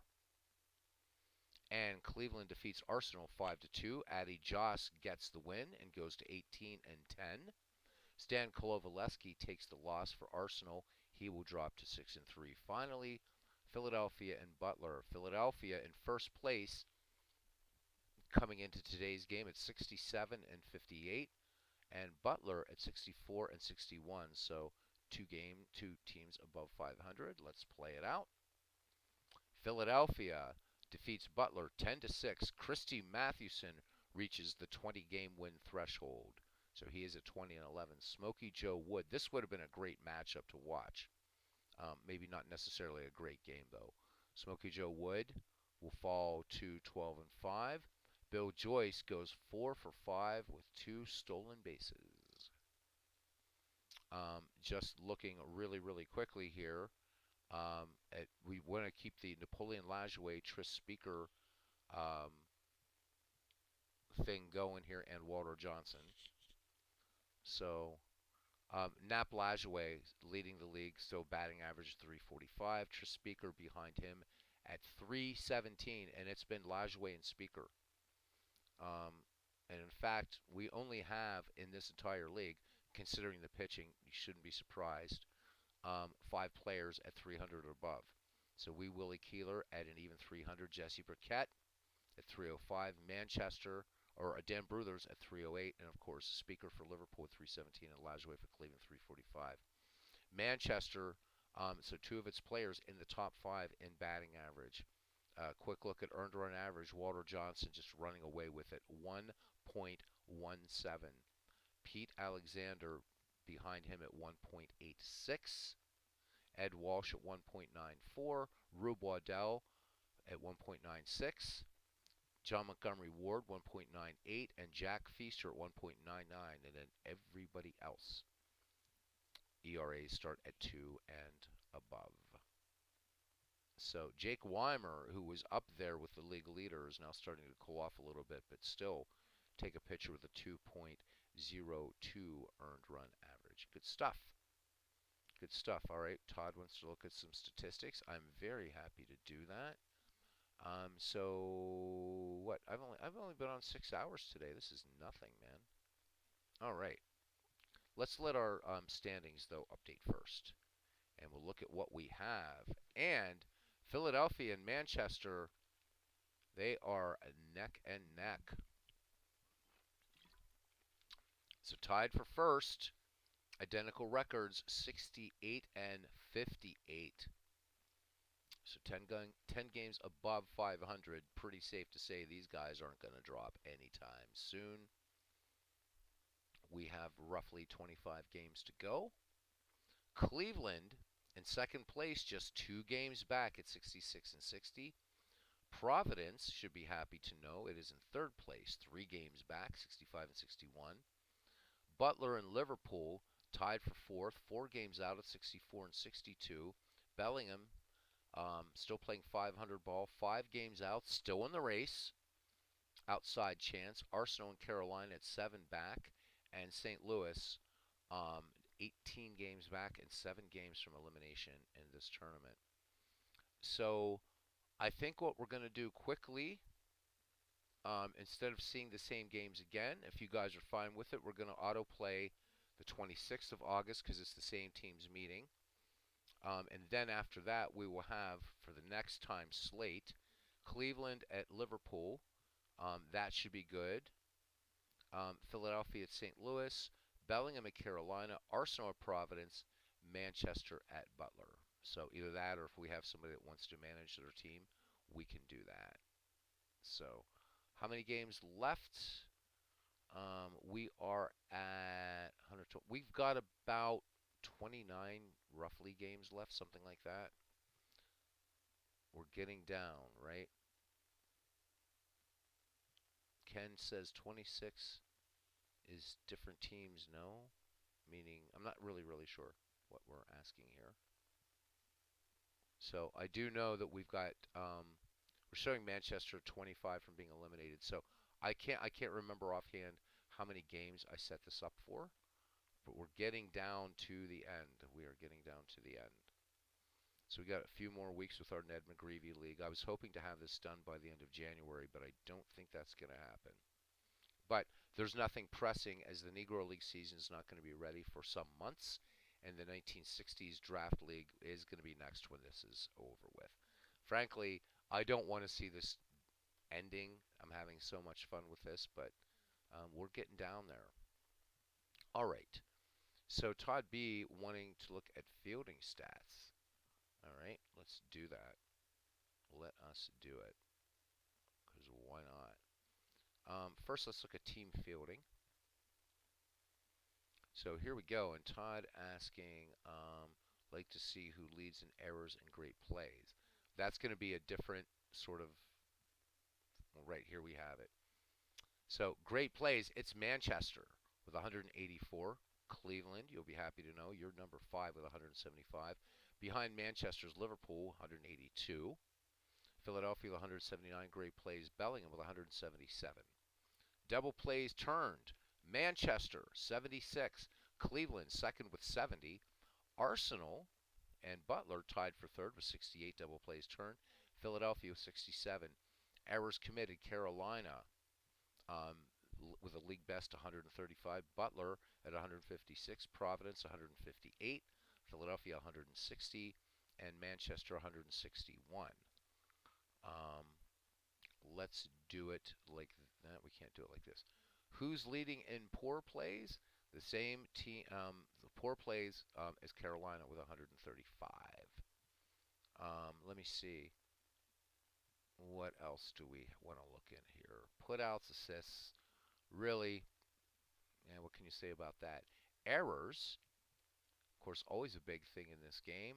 And that dubious honor belongs to Cleveland, 181. The most errors in this league, right behind Cleveland in errors, is St. Louis.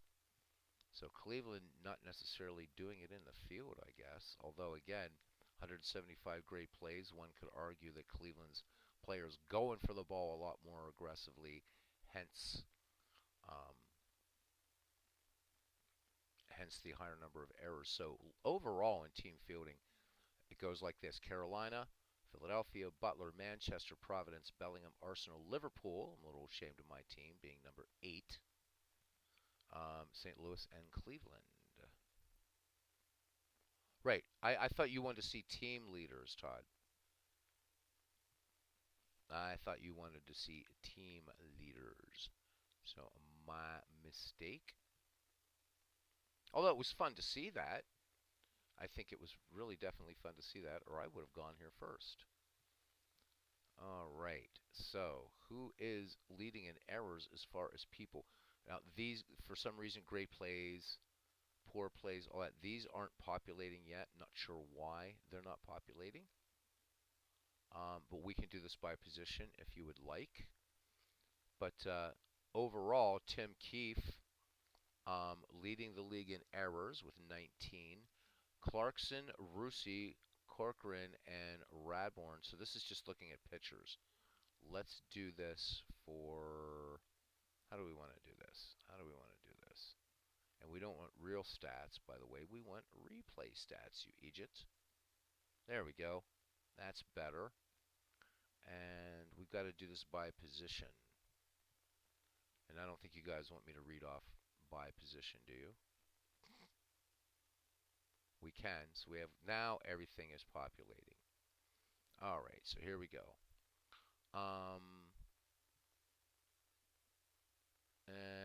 Let's look at, we're going to look at outfield assists in a minute. Sam Lever, Bellingham leading the league in errors, along with Carl Mays with 6. And again, these are just the pitchers. Let me see. Double plays, Radborn involved in 3. No triple plays for pitchers. I don't think we have any triple plays in this game, actually. Sam Lever and Ed Walsh for pitchers leading in great plays, poor plays. Pud Galvin, Eparixi. So, do you guys want to look at some specific positions? Shortstop, says Cousin Ken Castro. You got it, man. All right, so here we go. The overall leader in fielding is George Davis for Philadelphia. Bill Dahlin is number 2. Then Donnie Bush, Hannes Wagner, Huey Jennings, Bill White, Kid Elberfeld, Joe Tinker, Ray Chapman, and Freddie Perrin.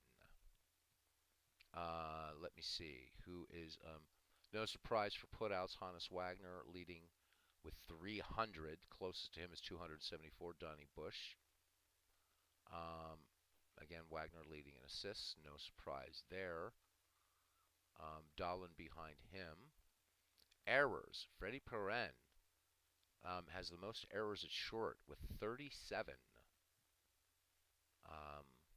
Double plays. Huey Jennings, Hannes Wagner, and Joe Tinker with 42. There was one triple play, and that was Bill White was involved in that for Bellingham. So we did have a triple play. How about that? That's cool. We've got to find that game. We will find that game. Not tonight, but we will find it. Bill Dahlin, I'm happy to see for my team, is leading in great plays with 72. Poor plays, Freddie Perrin with 39. Run saved, Bill Dahlin, 24. I can see why you wanted him, cousin. What else you guys want to look at here? Smelling Wrestling Geek coming in, picked up Diamond Mine tonight. Yay, looking forward to diving headfirst into that one. Not that difficult to navigate for me, at least. Nah. It's really not. It's really, really not bad at all. Did you pick up anything with it, Smelling Wrestling Geek, like the Smelly Wrestling Geek, like anything, All-Star teams, anything like that? Do let us know. There's a ton of home brews, by the way. Go to a forum called Fans of Diamond Mine Baseball. You'll find every season there from 1876 to 1926, I believe. 1871 to 1926, all free. And you'll find some superb home brews on there too.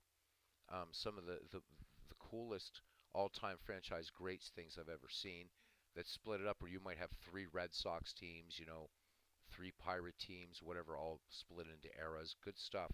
There's a lot of free stuff out there for Diamond Mine if you're not ready to sink a lot more money into it and yet. When you are, there's a lot on offer there for sure.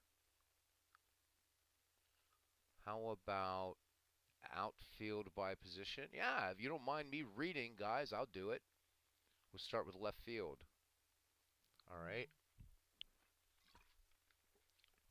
Best left fielder in the game by field. And again, this is doing it by fielding percentage. So Joe Kelly is in first. And then Ed Delahanty, Jimmy Sheckard, Kip Selbach, Al Shearer, Zach Wheat, Fred Clark, Dave Fouts, Jesse Burkett, and George Van Haltren. All right, so let's look at outfield assists. Ed Delahanty and Jimmy Sheckard each with 9. Um, and we'll just do the top 5. Kip Selbach had 8, and Fred Clark and Joe Kelly each with 7 outfield assists. Love those. Errors. Who is blundering it in left field? Jesse Burkett with 15. Fred Clark behind him at 11, and then everybody else in single digits. Double plays. Ed Delahanty and Jimmy Sheckard each with 2. Great plays. Ed Delahanty with 16. Selbach with 15. Zach Wheat with 12. Jimmy Sheckard and King Kelly, or Joe Kelly, I'm sorry, with 11, and Fred Clark with 10. Delahanty also leading in poor plays with 7. Run saved at Delahanty with 11.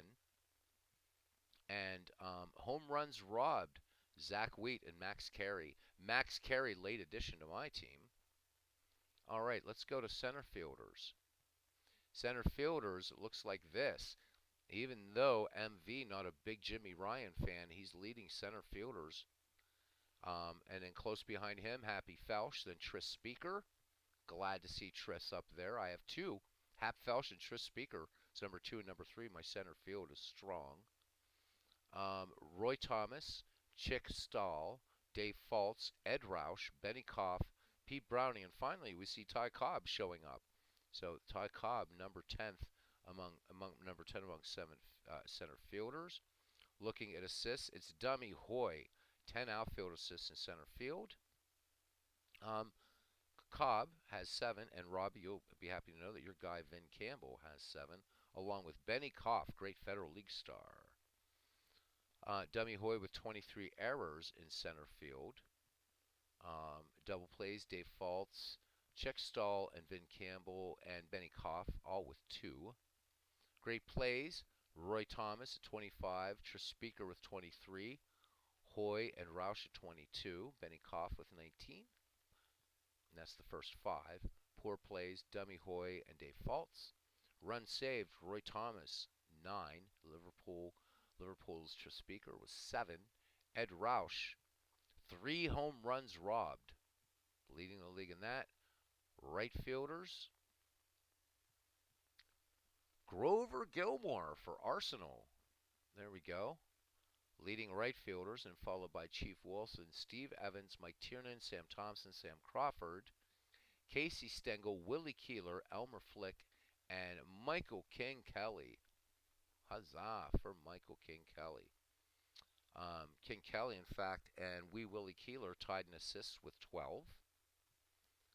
Kelly, unfortunately, leading the league in errors. So double plays, Sam Thompson and Casey Stengel. Great plays, Chief Wilson and Grover Gilmore, each with 14, and then Keeler with 7. So Wilson and Gilmore making some great plays, patrolling right field for Manchester and Arsenal, respectively. Poor plays, Sam Crawford with 13. Sam Crawford just not having a good season this year. Run saved, Chief Wilson 11, Grover Gilmore 10, and finally home runs robbed. 5-way tie, Keeler, Flick, Wilson, Cobb, and Irish and Musial.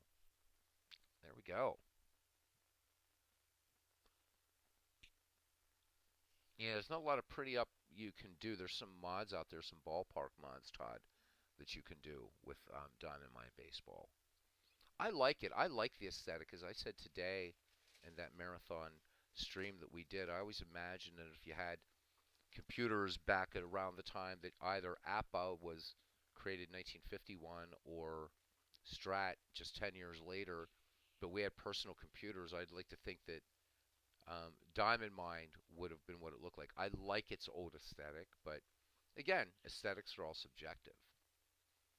Anything, I don't know what you guys, as far as stats on this page, you might want to look at, or we can just chat some baseball for a little bit.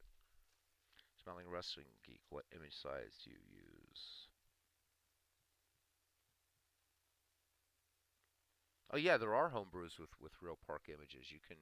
There's mods you can download. There's really a wealth of really superb home brews. I can show you a couple that I think you should definitely get for Diamond Mine Baseball if you'd like. Pictures does it automatically. Actually, it's kind of cool. Can show you that as well. Does Diamond Mine have player images? Yes, it does. Yep, yep, yep, yep. Here, I'll show. Let's give Action PC a little break. Let's go into Diamond Mine. Let's poke around a little bit.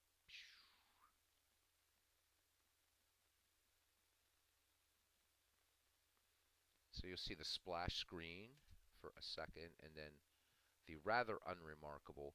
They could, if they wanted to, it would be really nice if they would have some sort of backdrop here. It's very utilitarian. So, uh, Robbie, how are you having trouble with Diamond Mine homebrews? I done showed you how to do it. Ken, thank you for asking. Right, you apparently had a Diamond Mine season that you brought in is not showing any players. Do you know what version it's in? So if it's in version 10, I'm going to have to convert it for you. If it's in version 11, you can convert that yourself. But if it's version 12, do you remember what the season is, Ken? If the season is in version 12, not your game, but if the season is for version 12, and you say it's a homebrew. Oh, Robbie's saying Ken is having trouble with homebrews, Gary. Oh, version 11. Now, do you have? Okay, so Ken, you don't have version 12, right? Or you don't have version. Wait, it's version 11. You have version 12, correct? I'm getting all confused. Because I want to make sure that you're installing it correctly. And I happen to have 1884, so I'll bring in 1884 and we'll see if it works for me.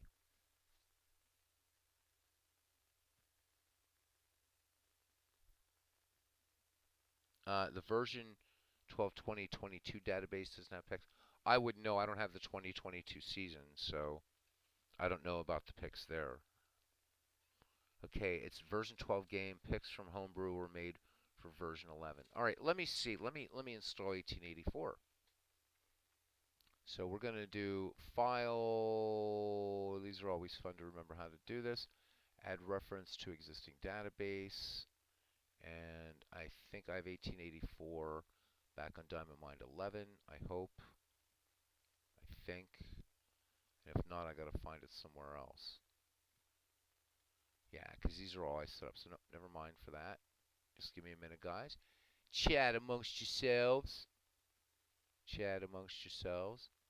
Let me see if this will work. I have to just find where I put it. This is the worst part about this game. Oops. Come on, baby. I'm just seeing if I did 1884. I did not. Okay, hang on a second. Ken says any 19th century will do. All right. So give us a second here, guys. And where are all the... Oh, I know what I have to do first. This is why. Give me a second. I got to play around here. Okay. And then we would do one. Where's C? Where is it? There it is. Diamond Mine Baseball homebrews. So there you go, guys. You can see there's a ton of homebrews for this thing. It's nuts. Best of the 60s, 70s, 80s, 90s, 2000s. You got the Federal League in here, and you've got 19th century all-time great teams 1 and 2, and then it does go back to 1871. So let's go to 1884 since that's what Ken has. And we're going to 7-zip this, and we're going to extract this to that. And where did it run to? There it is. And I'm going to rename this.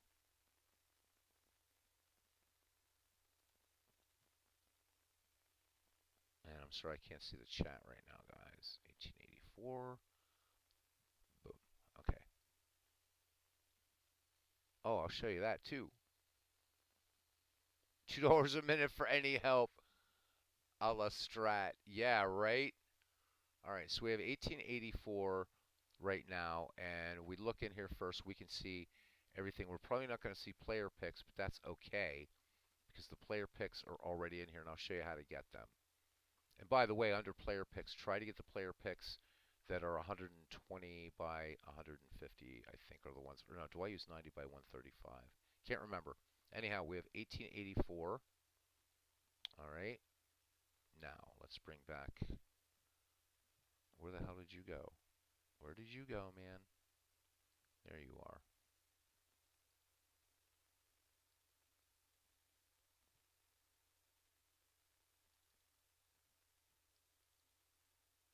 And son of a bitch, where'd you go? Oh, wrong directory. Hang on, guys. I'm sorry.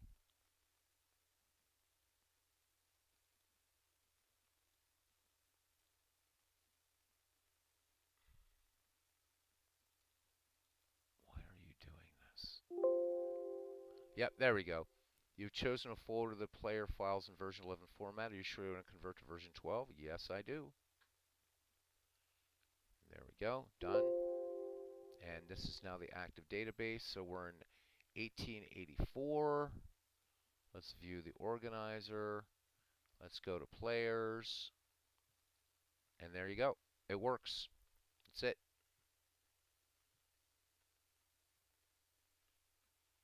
So, cousin, what I could do for you, I don't think I have your email though.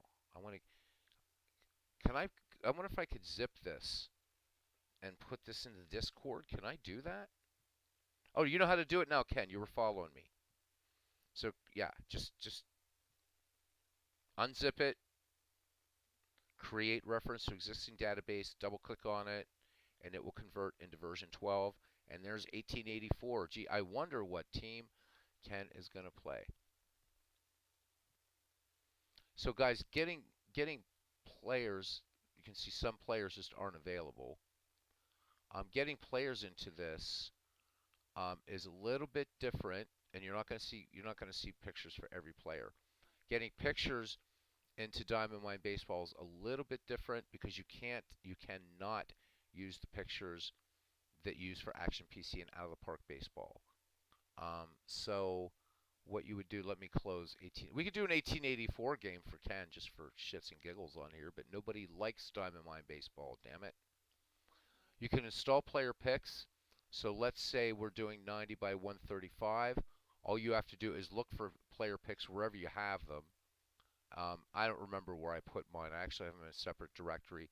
It doesn't matter what directory that they're in. You can just leave them as a zip file, and you basically just locate that zip file with your player picks, open it, and it will populate the players. That's it. Robbie likes Diamond Line Baseball. Yep. Warsworth Gamer says, I can't believe you got me to open up Diamond Mine. It just sits there on my hard drive, usually begging to be used. So I wanted to show you guys some of the really cool things you can get on here, and then I'll show you where to get them. So we go to change active database. There's a couple really cool. So this one right here, this was done by somebody named Quentin. This is an all-time franchise franchise disc. It's the active database. One of the tricky things about Diamond Mine Baseball is all you do is get that message. It's not like something pops up. You still got to do the work. Let's go to View Organizer. Let's go to, oh God, where is it? Or wait, is this the one that I want or not? No, this is not the one I want. I went the wrong place. I'm sorry. Mea culpa, mea culpa, mea culpa. Is this it? Or am I opening it in the wrong? You know what? I don't know if I. Oh, there it is. So I had it right. What's wrong with me? So all these teams in here. This is an all-time great franchise. And you can see there's just a crap ton of teams here. So show you how this thing is set up. If we do game, and we can look at scheduled if you want. So look at this. These are all done. They're labeled as 2015, but this one is just brilliant. This is brilliant. This one just has one league, so this is one of the really good ones to get. Um, let's go back and we'll show you some of the players in this one, and I want to show you another one that's even better than this.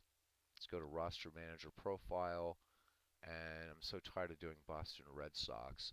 Let's do the, look, we have the Colts in here, by the way. There's the Chicago Cubs. So there's your roster, and you got everybody from Cap Anson, Ernie Banks, Jose Cardinal. This is a really nice, and it's free. It is absolutely free. So a good one that you might want to pick up. Let's look at a couple other ones here. I'm actually going to go back to Diamond Mind 11 because um, I just haven't converted this next one I'm going to show you. So I'm going to bring up Diamond Mind 11, the player blah blah blah. Yep, whatever. I'm not worried about that. Okay. Let me see. File. Change active database. And let me see. Where is that? Is it this one? There's one in here in particular I'm looking for. Is this one? I have no idea.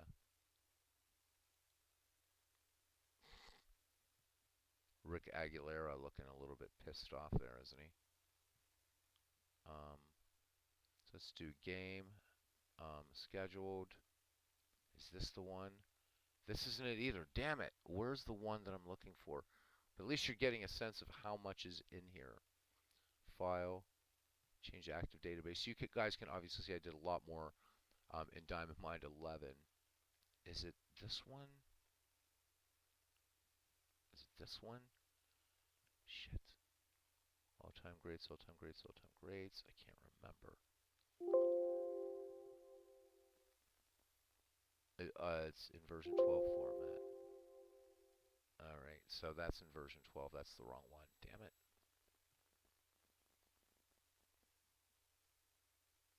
There's the ELO. Is this one? Nope, because I already converted that to version 12. Shit.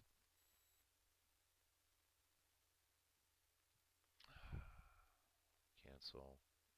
So I don't want to convert them back. There's a specific file I'm looking for, and I can't remember what it's called. I think this is this one I was creating? I don't remember, guys. I'm so sorry. I don't think this is the one I was... Oh, no, this is what I'm creating. So, screw it. I'm going to bring back up Diamond Mine 12. I don't remember where I put half the stuff. I have like 4 different directories for Diamond Mine stuff. There's so much for it. But that said, we're going to go to a website, and I will show you all kinds of goodies you can get. Fans of Diamond Mine Baseball. Tap talk. Okay. So. Oh, yeah, Robbie, I have a ton of stuff, man. A ton of stuff for Diamond Mine Baseball. So there's lots of stuff here. Lots of stuff. Both. So there's 2 different fora for the for Diamond Mine Baseball. This is Fans of Diamond Mine Baseball, and then there's the official one. But let's go down here to Gamer Goodies, Homebrew Seasons, and there's lots of awesomeness in here. So there's the updated fictional J. Henry Waugh homebrew if you guys are into that sort of thing. Here we go. Here's the homebrew season repository with version 11 files. If you have version 12, you can download anything version 11 and convert it. Let me see. This is supposed to, unless they took this down, and I have to find it on the official Diamond Mine forums. Let me see. Some old homebrews, blah, blah, blah, blah, blah. Shit. I think I have to go to the official. Yeah, I got to go to the official one. I'm sorry about that. Adding players to him, women all-time greats. Best X disc. This guy never finished these, and I really wished he had. But this went nowhere. This was something that Steve, sort of like what Steve Tate is doing for Action PC. But let me go to the other one. I'm glad I looked because those are gone now.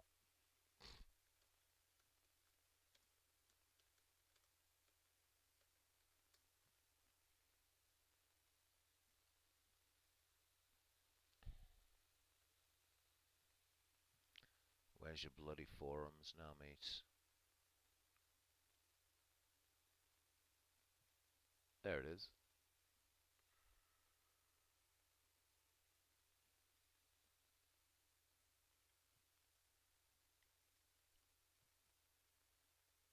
Gamer goodies. There's ballpark images. But there's something I'm looking for.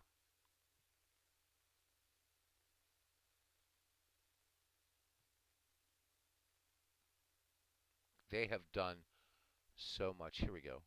Is this it? Is this one? So yeah. Quick note: I've updated my all-time team greats disc through 2017. Click there, and site can't be reached. Damn it. So now I'm not finding these things. Where the hell are they? Robbie's saying, go to page 1 of the thread. Oh, you're talking about back on the other one? Hang on, because there's a specific thread. There, is this it? This is the one I've been looking for. There's the one I'm looking for. Holy shit. Okay. So, I'm going to put this into chat for you guys, because I'm a sweet guy. There we go. Have fun. So here you have everything, starting from the 1871 National Association. And Rob, you said I have a lot of stuff. I bought a lot of stuff for Diamond Mine too, so not everything I have is a homebrew. I like to support companies when I can. So these guys are in version 11 format. So if you have version 12, you can download these, and you saw how they'll convert. So you can download these one at a time, or you can get them as all one file. So you can get all major leagues right here. Then down here, these are excellent, and I can't remember which one. I might have to re-download it again just to find it. Ken, you'd be interested in all-time or the 19th century great teams, Volume 1 and Volume 2. On this page, we have great rookie seasons, superstars of the 1980s, single greatest seasons. David Quitten's all-time franchise league is the one I was trying to look at. It's really good. Best of 2000s, 90s, 80s, 70s, 60s. Best of 2000s neutralized. There's Keith Hemmelman, his all-time greats. This thing is really good.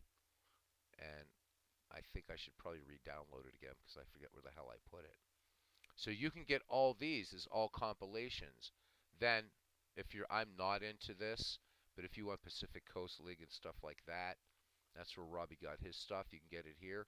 I'm not into Japanese league stuff, but it's here. And other there. Now we have some Negro League here.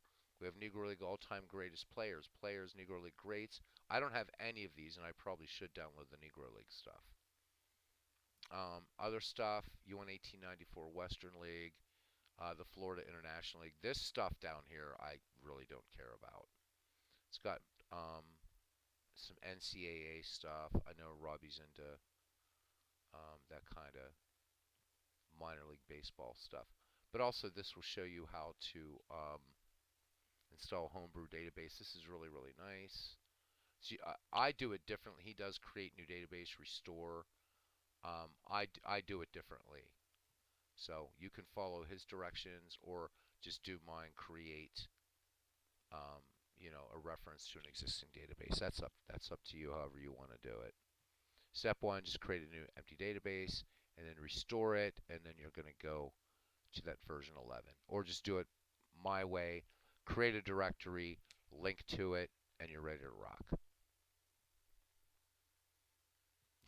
Ken, you just downloaded that. Yeah, I should get the the Negro League stuff while we're talking here, just because I want to see. I don't want to download this whole zip file because I really don't care about the Florida International League or the 1955 Southern Association. I don't really care about that stuff. And I know that's terribly provincial of me, but I'm pretty much major leagues, and that's it. Anyhow, I'm glad the game's getting a little bit of love here in the community. Again, it's not going to. I don't know who wrote their play-by-play, but it's good. It's really, really good. So, you guys don't mind, I'm going to download these while we're talking. I'm going to make me a new folder here. And I'm going to get these puppies because I want them now that I've seen them. Besides, with Ned McGreevy closing up, I need other stuff to do.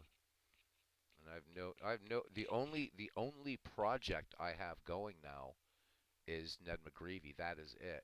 I'm just playing with the Steve Tate franchise files. That's all I'm doing. I don't have any other baseball projects. Just Ned McGreevy. So I have that 60s draft league, but that's not ready yet. I mean, as far as for us to do anything with it, because we're still finishing McGreevy, right? So,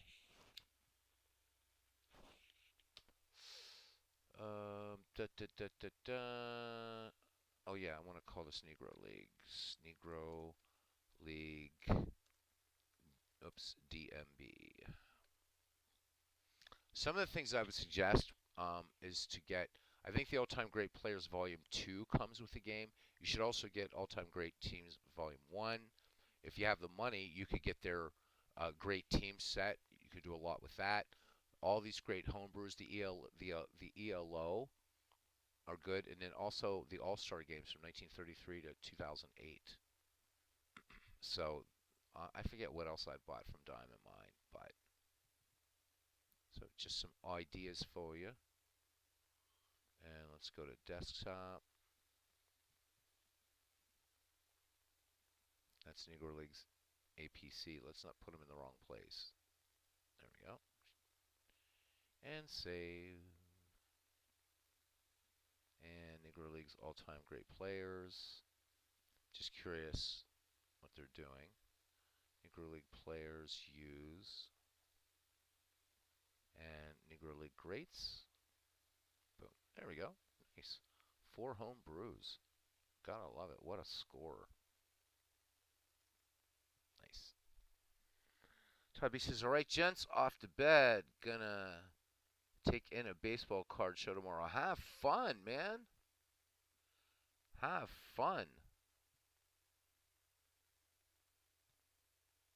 Invalid version.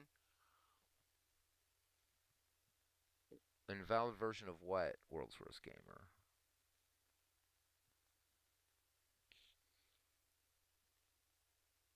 Did you have something in version 10 or something? The unfortunate thing about Diamond Mine Baseball is you've got to keep at least the current edition and one previous year. The reason being is because when you find stuff out there that's in version 10, it won't convert directly to version 12. You have to go to 11, then 12. It's kind of a drag. Version 11. If you have version 11, it should just do it for you. What season is it? What season is it? I might already have it. Is it a homebrew World's Worst Gamer?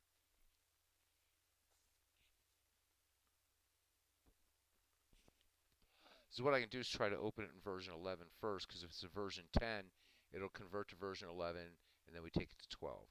Yeah, your game's version 12, but if it's the file's version 11, we'll just convert it. What could you tell me what the name of the file is? Is it a season or what is it? So if I have it, I see what we're. Let's see if there's a problem with the season. I'll be glad to try to fix it for you.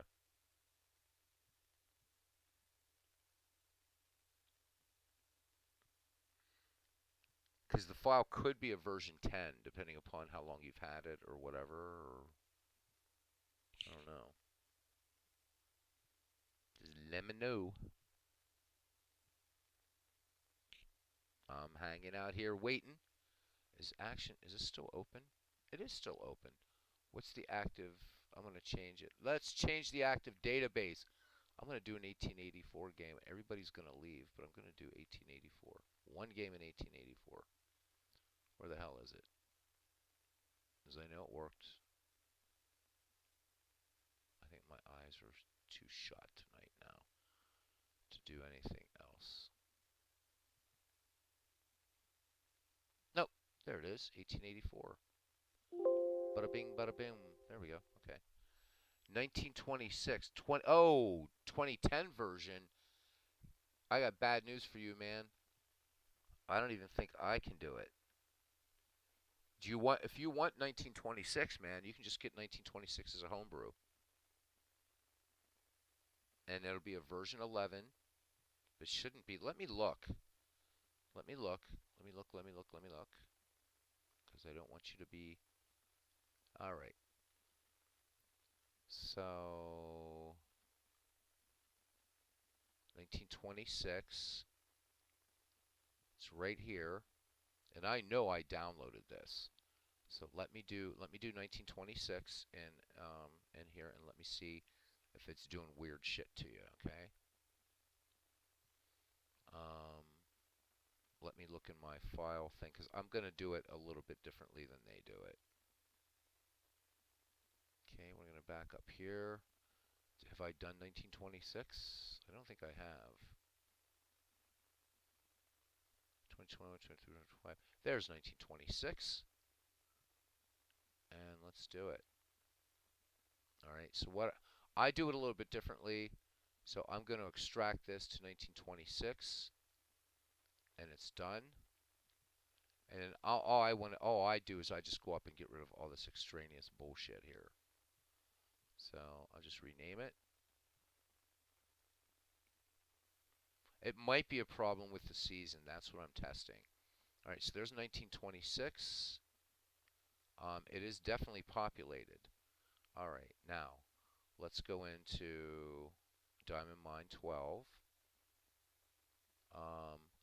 and add reference to an existing database. And I have this in I think my homebrews folder, if I'm not mistaken, 1926. Let's see. Folder has player files in version 11. Are you sure you want to convert to version 12? Yes. And conversion successful. New database is active. View. Organizer. There it is. 1926. There's Dave Bancroft, and it says 1926, so it does work. I don't know where you got yours. Maybe you downloaded it a long time ago, but there's 1926, and it's ready to rock and roll. So did you follow my steps, World's Worst Gamer? Did you do exactly what I just did? Did you do exactly what I just did?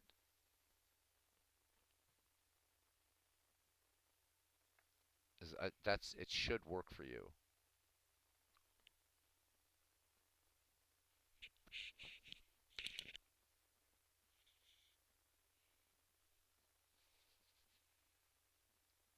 Okay. Do you want me to? Let me run through it again. But I'm not gonna. I'll do a different season. Cause why not? Oh, okay. Now don't do it that way, man. So here, let's do it my way, cause my way's cooler, and I'm a rock musician. All right. So wherever you downloaded it to. So for me, I save all my homebrews into this DMB homebrews directory. Okay. Except for those things that I just downloaded right now. So let's say I wanted to do 1917 because, I like the 1917 season. So select your zip file, World's Worst Gamer. Right click it, go to whatever, unzip, WinZip, whatever, and extract to, and it's going to just let it name the directory automatically. So you do it, and there I saw a little jump, so it did. What I like to do is get rid of these numbers. So go up here, click on it, right click, rename it, and really just remember where it is. So there is 1917. Okay, so I know that it's in my DMB homebrews directory. All right, I'm just going to minimize this. Go up here. I know he said create empty database and then restore. Don't do that. Just add reference to existing database is what you want to pick next. Click it. Go to that directory, DMB homebrews, and find 1917. Double click it. Click OK. File you have chosen has player files in version 11. Are you sure you want to convert them to version 12? Click yes. And it's done. And it's there. And if I go to view organizer, there it is, 1917. And just to prove to you, let's just pick, I don't know, whoever this dude is here. There, Milo Allison, and it's 1917. And that's it. And 1917 is done. You can go up here and you can go through all the players in 1917 if you want.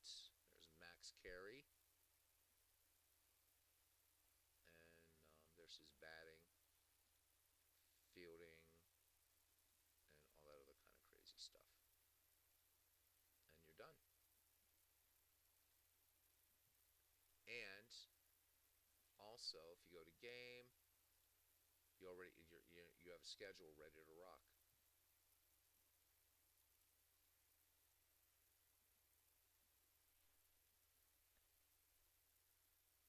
I tried his way before World's Worst Gamer and it didn't work. And I'm like, nah, wait a minute.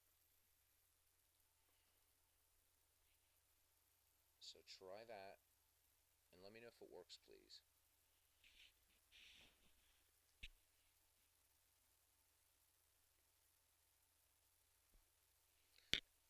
The whole secret with Diamond Mine Baseball is just it doesn't care where you put files. It really doesn't care. The only reason you might want to organize things is because you saw I was trying to find a an all-time greats franchise league, and I don't know where the hell I put it. But it really doesn't care. It's just a bunch of databases that you can do all kinds of crazy stuff with. But pretty straightforward, I think. Ooh, White Sox Browns. White Sox were awesome in 1917, by the way. But I don't think I'm going to play a game because Diamond Mine games never go over on this channel ever, ever, ever. So you guys know as well. You can bring in ballparks and stuff like this. I didn't bring any. In fact, I'm pretty sure that the ballparks aren't going to be here. So let's see, Boston Braves, Red Sox, managers. Let's just do all computer. Click OK. I don't think it brought them in. Oh yes, it did. There we go. Even comes in with the ballparks.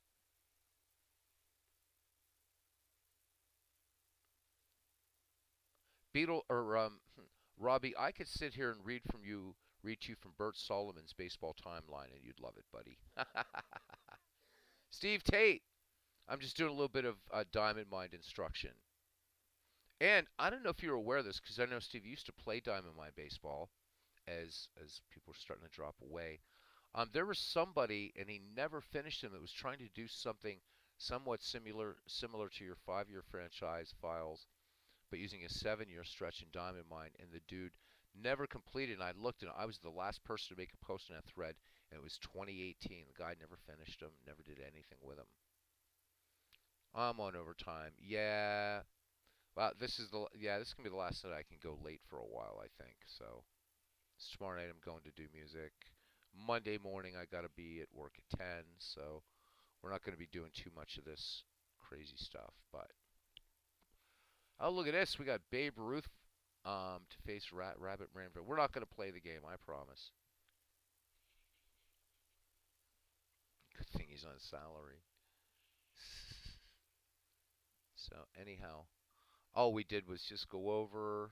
We had Ned McGreevy League earlier game, and then we just going over how to install homebrew seasons and Diamond Mine, doing it the way I do it, which actually works. I just wish more people liked this game. It's such a cool game. Don't understand how to empty the zip into the new database.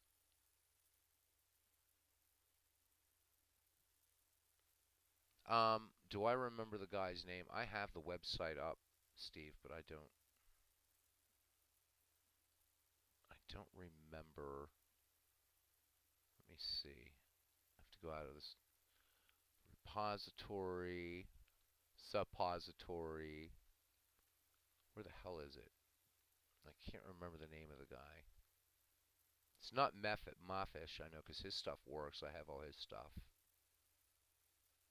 Oh, shit. I don't remember what it's called, Steve.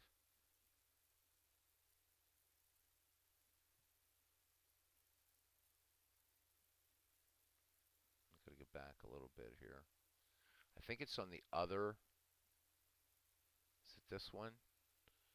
I think it's this one. Yeah, it's this one. Oh, I'll be damned. Wait a minute. This might be it. Best 7. Is this the one, Steve? The guy's name's Corky Williams.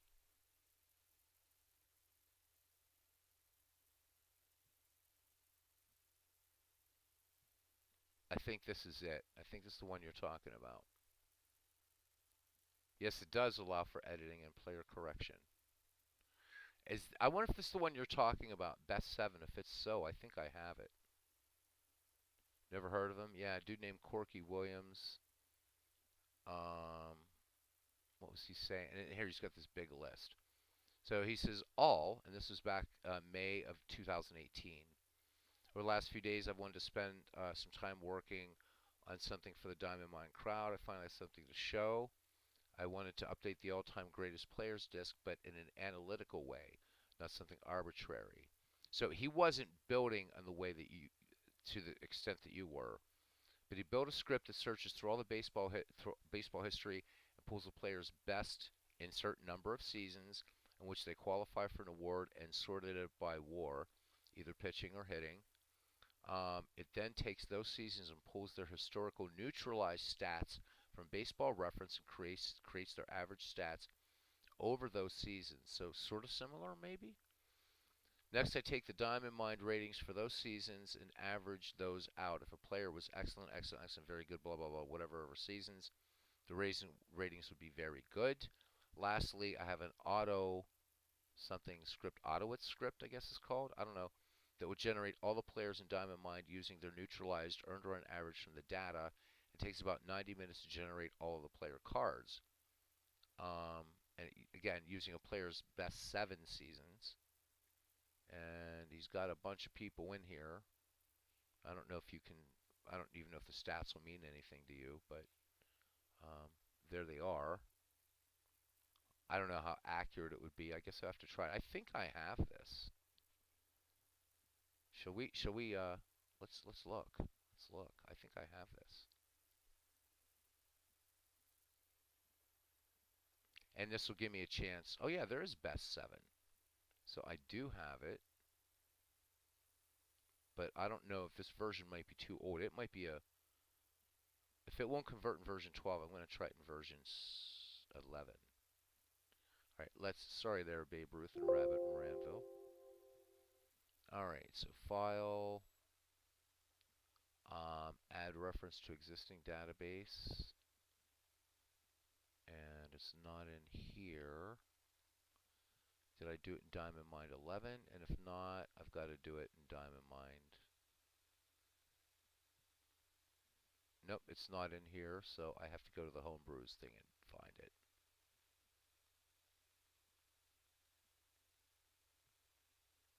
There it is.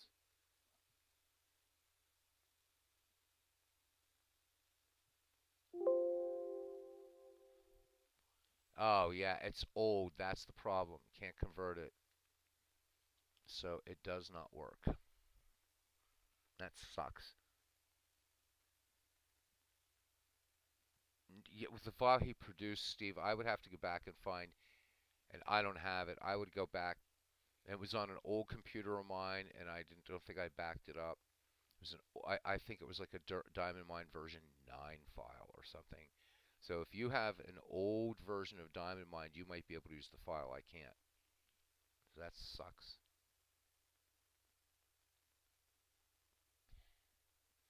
World's Worst Gamer, I have no idea why you would have trouble with that file. I'm going to do one more. I'm going to do one more step by step.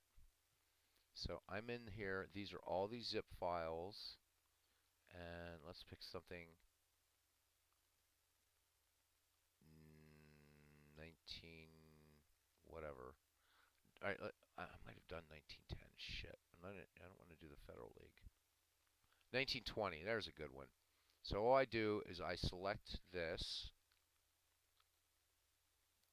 and I go to 7-zip, and I wonder if it's your unzip program maybe. And I'm going to extract this to 1920, and it's done, right? And then I'm going to find 1920. Where the hell did you go? There it is. And I think I will maybe leave this APFAS. I don't know what it means, but I can leave it, or I can just go 1920. Let's go. Let's change it. So rename, and I just want to get rid of those things. It's 1920. It says all I've done is I've extracted to a folder. This is an existing database, and I know where it is, DMB Homebrews. And I'm going to go up, File. And again, this is not the way they say to do it, but the way I do it seems to work all the time. Add reference to existing database. Go to C, DMB Homebrews, and what was the one we just did, 1920? Double click it, click OK. And again, you've chosen a file that is player blah blah blah. Do you want to convert it? I do. And it's done. Click OK. 1920 is the new database. Game. View organizer. And there's 1920. So I think we've done 3 of these. So I don't know what could be going on, World's Worst Gamer. That's weird. It should work exactly. There's Larry Doyle.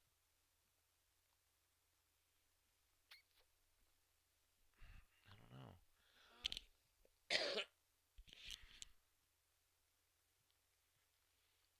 Yeah, if you have anything, Steve, do you have version 11? If you have version 11, you can convert anything that's version 10. If you have version 10, you can convert from 9 up and so on. You have to keep the most recent Diamond Mine and then the year before it to be able to do these because each year something changes, and which is a bit of a drag. But I have a bunch of seasons you might want, Steve. If you want them because they're home brews, I'll be glad to give them to you as well as other stuff.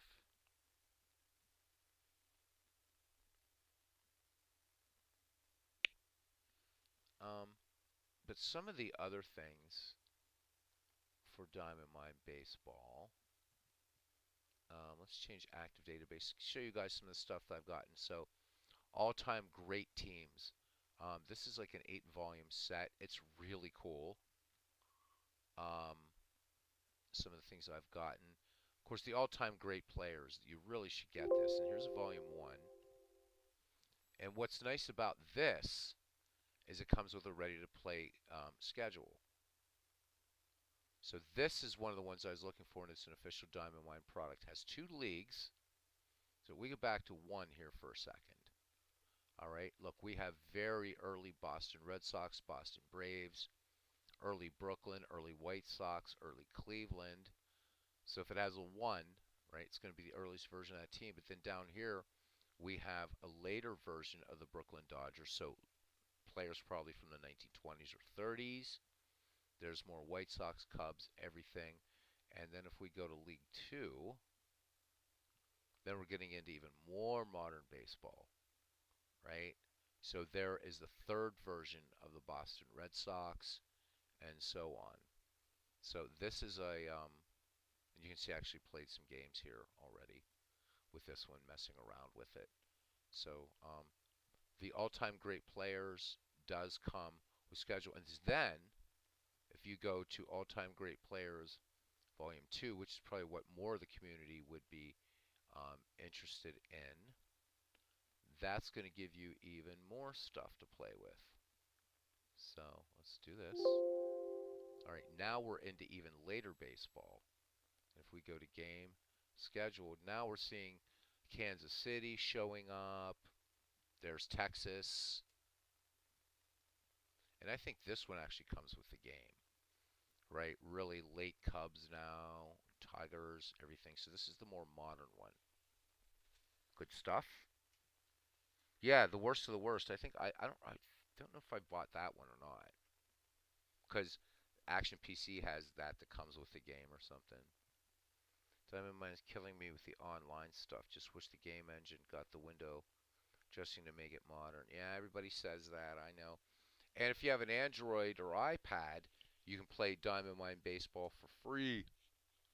Like, and it's not even a draft league. You just pick two teams and play. And it actually, believe it or not, I wish I could show you guys my Android how to do it. Robbie knows how to do this stuff.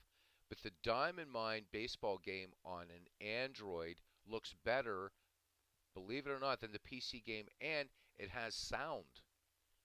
It has a crowd noise. It has like an ambient stadium announcer and stuff. It's actually better than their PC game as far as looks goes, but it's a little bit more limited in what you can do.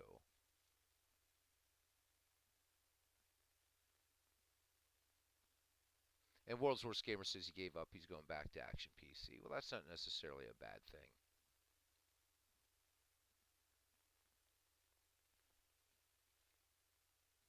I think it's also an iOS. Smelly Wrestling Geek. Pretty sure. Just fire up your iPad and just do a search from there. I did it on Android. Went through Google Play Store and installed it, and it's actually a fun little game.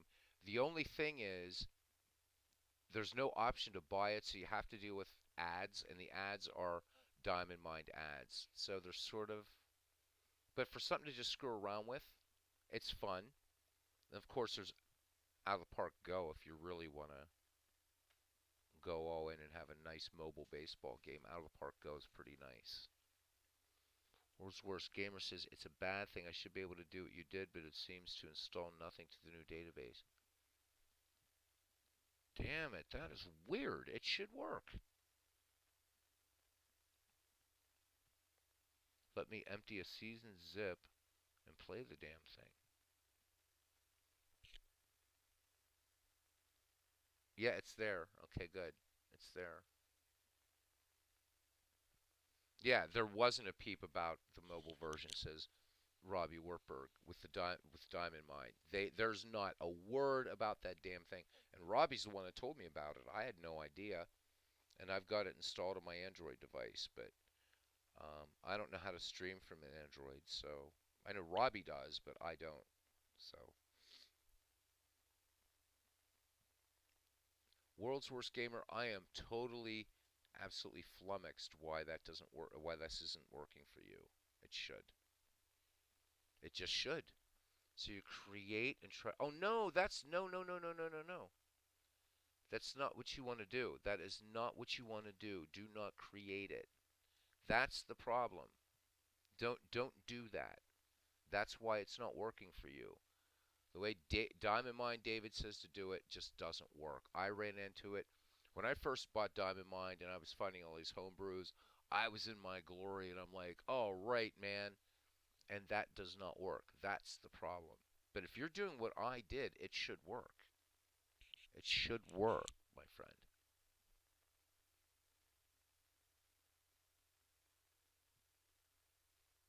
You can't get to the conversion process. You're not being a Debbie Downer. Let's do another one. And I'm going to go really slowly because you guys are smart, but it's goofy. All right, so first thing, let's pretend that you don't have Diamond Mine Baseball open at all. Just pretend you don't have it open, right? And just go to your file explorer. All right? Wherever you saved these zip files to that you downloaded. Go to that directory, okay? So now let's do, I probably already did 1894. I'm trying to just do one. Let me find a season I haven't done here yet. All right, I don't think I've done 1894, so we'll do that. So go to that zip file. Again, we're pretending that Diamond Mine doesn't exist. Hey, hey, hey, midlife crisis in here at 1:17 a.m. Good to see you, bud. All right, so go to that 1894 zip file. Just go to it, right click. Now, if you have WinZip, 7-Zip, WinRAR, whatever you have, as long as you have something associated with zip files, you're ready to rock. Right click on it, and I use 7-Zip. Right, go to 7-Zip, whatever it is, right, go down here, and you're going to see extract to, and it's going to create a folder called 1894 whatever. Go ahead and do that, and then you'll see it'll give it a little hop. Go back up to the top. There's 1894. Um, so select it, right click on it. Remember, we're not even in Diamond Mine at all. Don't even mess with it, right? Rename, okay? And then all I do is I take those extraneous numbers away so that all I have is the date. Click away from it. All right, now you're all set. You want to double check. If you hover over it, right, you're going to see here it's now populated. This is unzipped to a directory called 1894. The game does not care where it is because we're going to create an association to this existing database because it exists. Okay, now we're here in Diamond Mine Baseball. Go to File, and you want to do Add Reference to Existing Database. Single click, navigate to your directory where you have that zip file. In my case, it's DMB Homebrews. Double click to open it. There's 1894. Double click, right? And then double click on 1894 again. Did you guys see what I did? I'm going to do this again. That might be the step you're missing. File, okay. Add reference to existing database, all right. Navigate to the directory. I think that's the part that you're missing. Double click to open it. Then you see 1894. Open that. And then where that's highlighted, where it says 1894, double click on that folder again, and you're going to see that this DMB Homebrews is going to go all to caps. Watch this. It's probably pretty small, but there you go. Once you've double clicked on that open folder again and you see, just do it twice. Click OK. Now you're going to get a message that says you have chosen a folder that has player files in version 11 format. Are you sure you want to convert to version 12? Click yes, and it will do it. Click OK. Then you'll get the new active database has been created successfully and is now the active database. Maybe it was that last thing you guys were missing. View, organizer, there it is. There's 1894. We can look at players. Just bring up this Frank Bonner. There he is, 1894. Try that. Oh, you got it done this time. Okay, good. I know it's annoying, but you got it. It works. All right. Midlife crisis saying, fell asleep on the couch around 9 o'clock. Yeah, around 9 o'clock. Something told me there'd be some activity. Yeah, we were about to shut down, and then people started coming in and talking about Diamond Mine Baseball. All right, good. So you got it. Ken, did you get that whole process?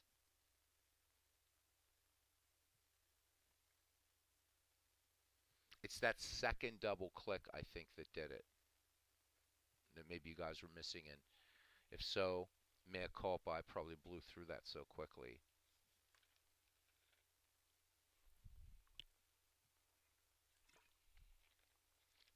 Working a laptop doesn't help, says World's Worst Gamer.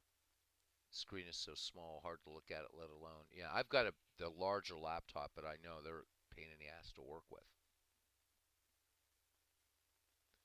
Okay, Ken, I'll go through as many times this process as you want. I really will. I mean, I'm not going to do anything but do music and have a few Guinnesses tomorrow night, so I'm good for the long haul.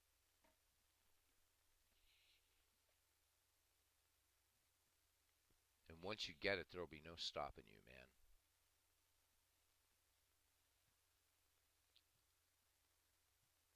Let's bring up Jesse Burkett. There he is. There's Jesse.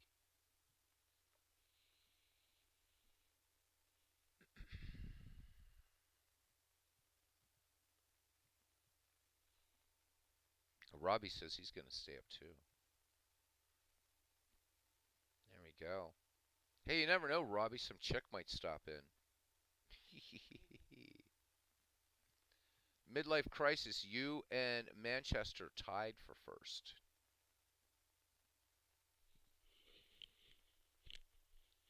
as of tonight. So Manchester snapped its losing streak.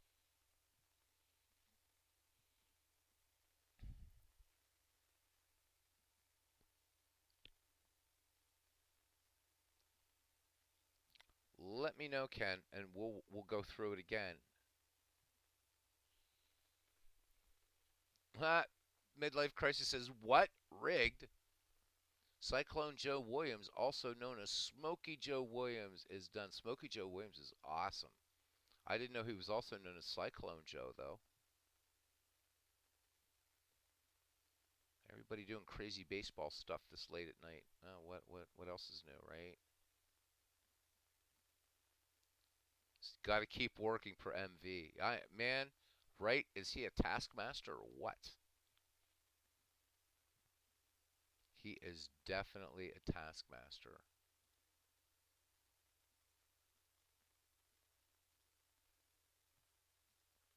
It's not a pretty game, Diamond Mine Baseball, but it's awesome. It really, really is awesome. So, by the way, Steve had mentioned about doing stuff with players. So if I go here, I can go. So I have Jesse Burkett. I can modify general player information. I can do statistics, ratings, profiles, all this kind of stuff. So you can edit players till the cows come home. And so there's Burkett's general information, blah blah blah. You can import things, you can save whatever you want. So you can so a lot of customization. I can see why Steve liked this. You can just right click, modify player. What about his real life stats? There they are. Change them to whatever the hell you want. His fielding stats, games, everything. So that's how you can edit players in Diamond Mine Baseball. Rube Foster. Rube Foster, the man who taught Christy Matthews. Rube Foster was a genius. Baseball genius. Great pitcher. Great baseball executive. Taught Christy Mathewson to throw the fadeaway pitch. I'm not sure how Ken's doing back there. I'm waiting to see if he wants to go through this again or not.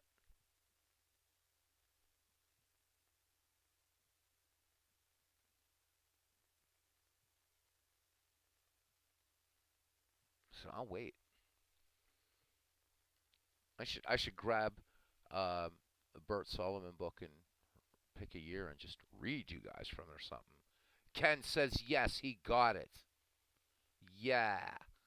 So Ken, what you should do is do another one to make sure you have the process down. But way to go, buddy.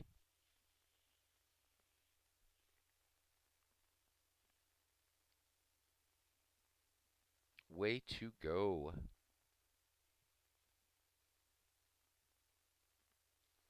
Robbie, for anybody that's interested, Robbie did a recording. And, I mean, catch it now, catch it later. It's asynchronous. Robbie just put up another Baseball for Windows Federal League game on his channel. So, good for Robbie. As World's Worst Gamer says, woot! Good for you, Robbie. Good for you. Robbie's starting to get some channel activity over there. So if you guys are interested in Federal League action, you're tired of hearing my sorry ass voice, go listen to Ernie call us at Federal League. Yeah, Ken Castro says, I'm going to be balls deep in 19th century baseball, baby. It's good to hear. All right, glad you got it. I'm glad it worked for World's Worst Gamer too. So mission accomplished for that. And here we are still sitting in Diamond Mine not doing anything. You're going to keep doing them till you find a girl. All right, buddy. Well, I hope then that's not too many. Hope you find somebody like super soon.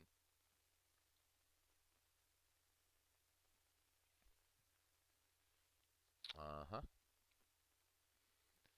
All right.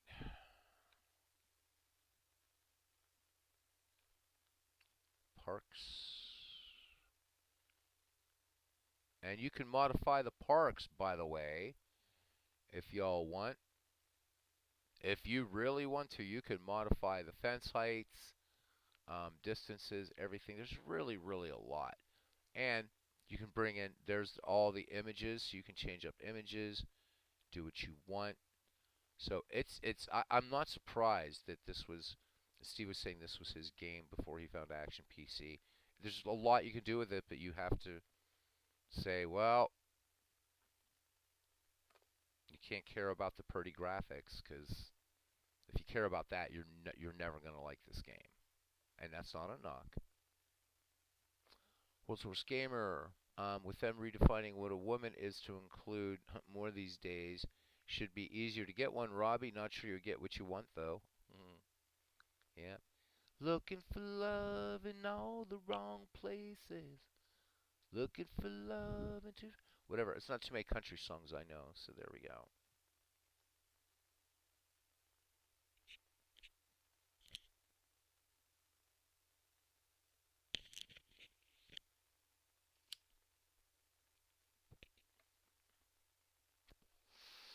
Robbie, I know you want yourself a woman, but if you're enjoying your gaming, pal, just remember you are going to pay a little bit of a price, at least at the beginning.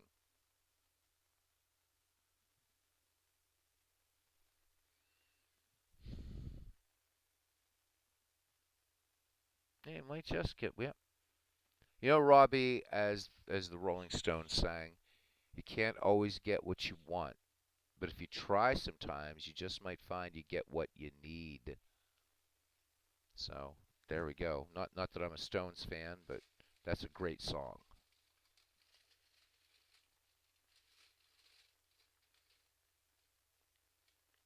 Robbie, I can hook you up with my ex if you want, man. Haha, smelly wrestling geek says gaming drives women up. Oh, yeah, can that's for sure. World's Worst Gamer says last woman I was serious with presented to love gaming, the whole dating process, but when we lived together, she hardly did it. Freaking annoying. You're welcome, cousin. I'm glad you got the process down for Diamond Mine Baseball. Hope you have some fun in the 19th century playing it and whatever else you decide to play. And what's nice is pretty much all the 19th century stuff is free on Diamond Mine, so that's cool.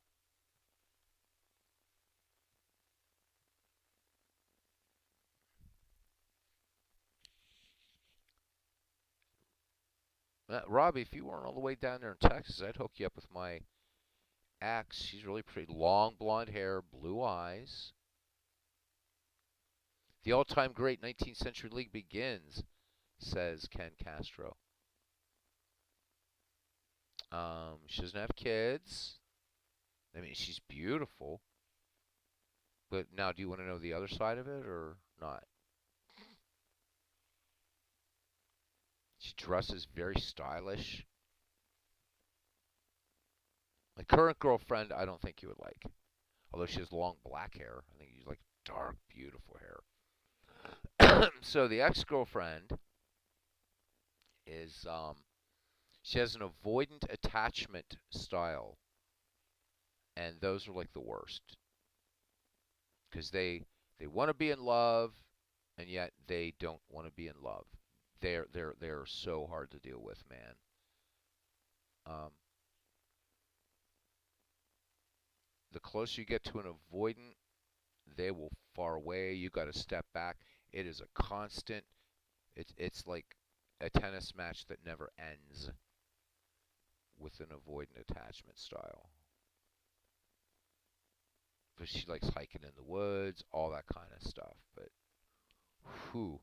And she's a bit into weed. I mean, you'd have to be accepting of somebody that smokes a lot of weed.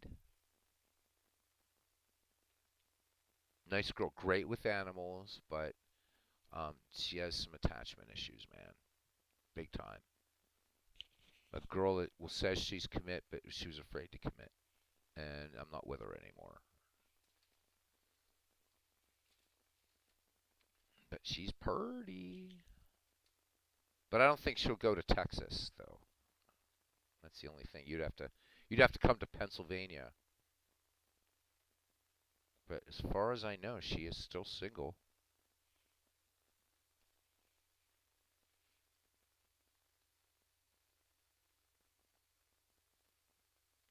No, it's not that they don't put in the effort. It's more complicated than that. It has nothing to do with effort. And avoidant attachment styles usually stem from some childhood trauma and things like that. So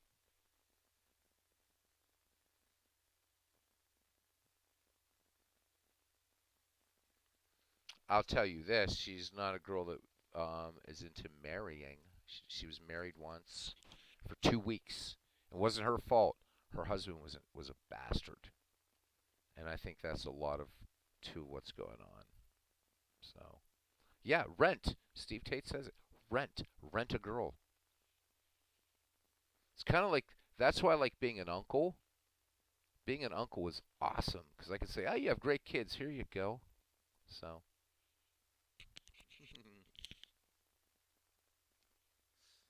anyhow, we're degenerating here.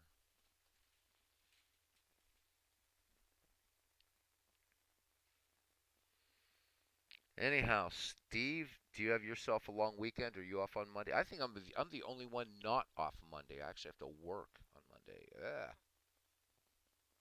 it's terrible. It's not fair. I want a long weekend, but it's been a long weekend, so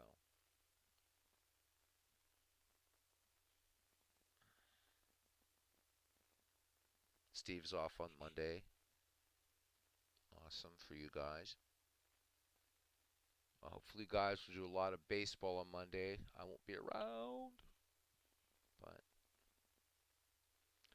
yeah. Well, I've had a new job. It's just it's been the starting date, so I start Monday at 10 o'clock. It's just a 6-hour shift, but yep. Forever remain 90. Good morning. Good morning. So while we're all up here being crazy at 1:35, Forever Remain 90 is up at a normal hour, and the rest of us are still sleeping. So good to see you, my friend. Robbie's working an event on Sunday. I'll probably be sleeping off tomorrow night. Maybe, maybe not. Not hanging out with the girlfriend tomorrow night, so I might get drink a few more than when I'm with her. So since I won't have to drive tomorrow night, my friends are gonna kind of give me a lift home. When I'm with the girlfriend, I try to stay straight for a number of different reasons, especially because I'm allergic to accidentally killing other people if I'm driving tipsy. After a gig, it's nice to have a few cold ones. So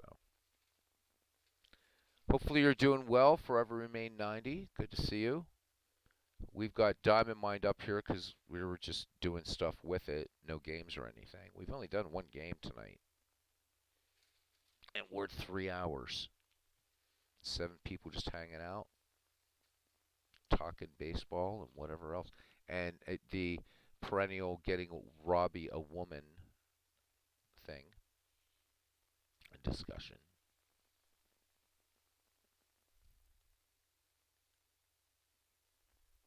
So we're not quite time for MV to come in yet. It's probably getting pretty close though. 6:37 for MV right now in the UK. AM. I should hope it wouldn't be 6:37 PM because that puts him somewhere just west of the international date line. So Yep. Then there was a no-hitter last night. There absolutely was. And sounds like it seems like you guys are all rolling stuff up. I'll probably just put on a baseball for Windows game and we'll just let it run and rock. Does that work? Or should we just call it a night, guys? What do you think? I'm good for another hour. I don't think talking, but I'm good for another hour just to let something play.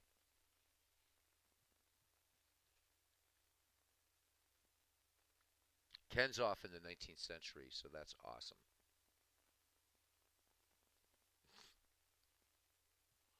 Well, Robbie, I was actually thinking instead of baseball for Windows, I was gonna just grab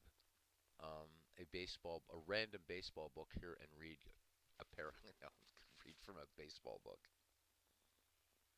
Just messing with you. The 1884 Grays of Providence at 18. I think you're meaning 1860. I think you mean 1886 Chicago. My eyes were so messed up. Yep, there we go. I was going 1866. There was baseball in 1866, but so all right, nice. Go Grays. That's Ken's team in the 19th century. Providence Grays of 1884.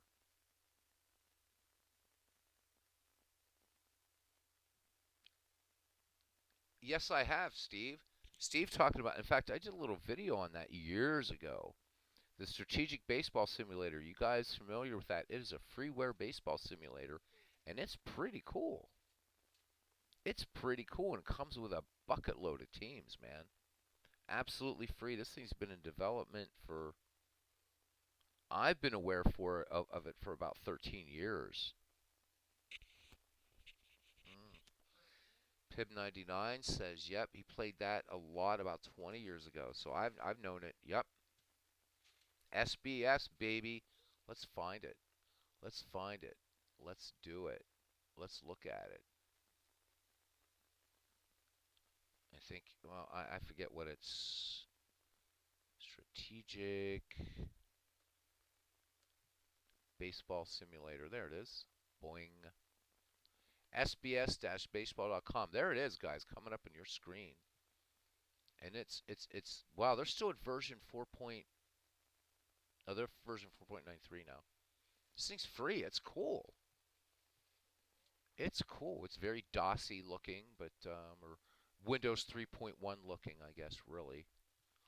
Forever Remain 90 says, is the player rating in Action PC a good indicator which player is better? He's asking. So if you have a Frank Thomas, God, my eyes tonight, version who is, oh, is it 8.4 and version is 8.2? Should you always pick the higher one? So that's more a question, I think, for Steve. That's pretty granular between 8.4 and an 8.2. A World's Worst Gamer says blew a 4-0 lead, Pittsburgh in 2014 Federal League. Way things are set up, it kind of hides extra pitches they say are starters, and so I forgot to use them in relief. Ouch. Lost this game probably because of it. I think the player ratings, as Steve said, is more for our. It's kind of like the players. Yes, overall rating is for reference, right? But it's derived from the stats for that year. Strategic Baseball Simulator. Here it is. Um, and I don't know. There's a new text to speech feature in it now. I haven't looked here in a while. I'm wondering if Pat's old library. Nope. There used to be a ton of players. So there's Michigan Gelman's stuff, Major League seasons. Oh yeah, there we go. Robbie's gonna get excited. We shouldn't have brought this up because Robbie's gonna go download this now and play it. So this one, this Strategic Baseball Simulator, which is free, comes with a bucket load of seasons, as you can see, a lot of them. As recent as 2022 and it skips a lot of years, but the earliest season here is 1874. There's a handful of dead balls, a good selection of dead ball. Couple 1920 seasons, whatever. There's so that's pretty cool. There's some minor league stuff. There's other types of seasons. I don't know what these standalone packs are. Oh, these are photo packs. So you can get photo packs now, which is nice. Um, what else is in here? Recent seasons also available here. Brian Bowman's old compilation of leagues and teams. I'm going to download this if it's still available. And it is. I'm going to put it on my desktop. Let's see what the hell's in here.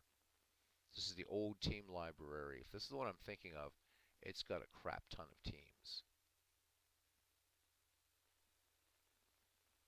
So Steve reminding us of a really, really cool old baseball simulator.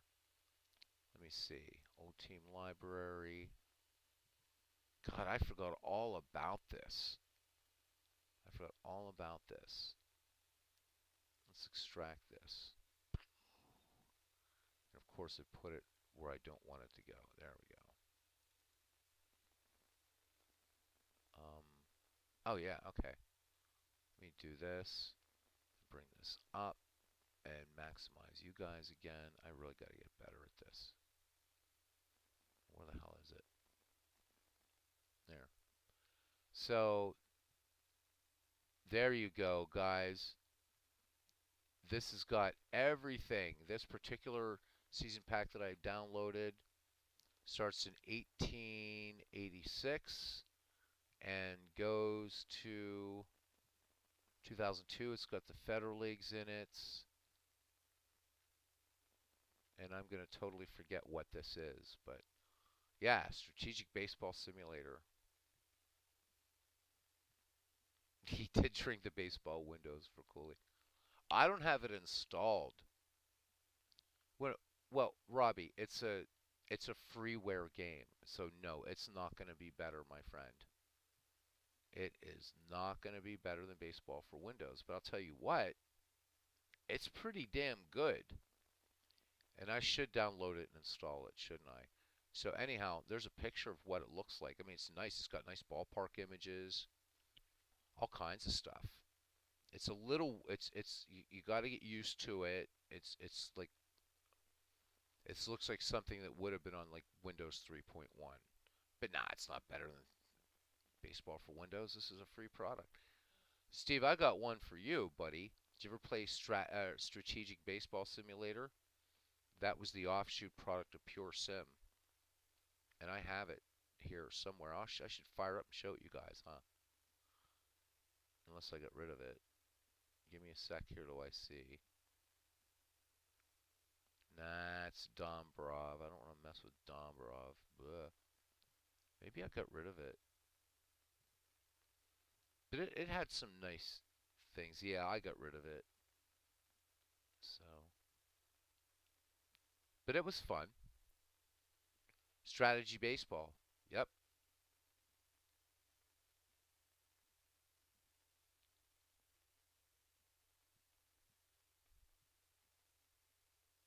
Thank you, Robbie. Yeah, it's strategy baseball. It's dead though. We go to strategybaseball.com.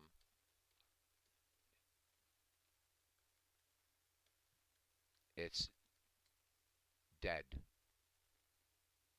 You can probably find it somewhere in the Wayback Machine. I have it somewhere.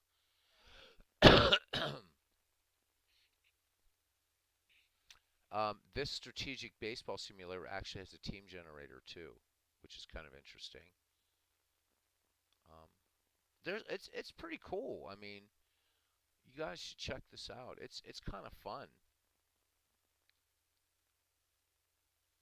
John Skilton's baseball links. Does this even exist anymore? I'll be damned. It does. So, longtime baseball fans who remembers like Spose fan, and that's it. You guys remember John Skilton's baseball links.com. This was like required back in the day. I don't even know how much of this still works now.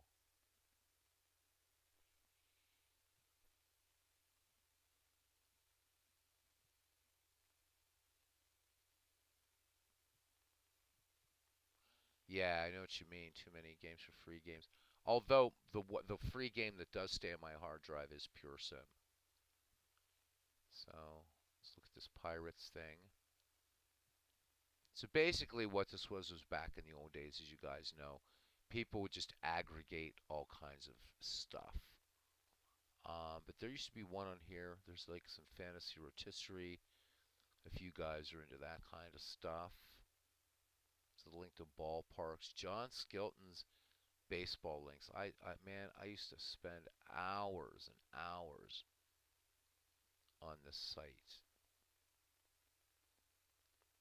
but some of the links are broken. So, but there's still some nice stuff you can look through out of Skilton. And he used to have a link to a lot of baseball games on here. I don't know where they are right now. Players and people.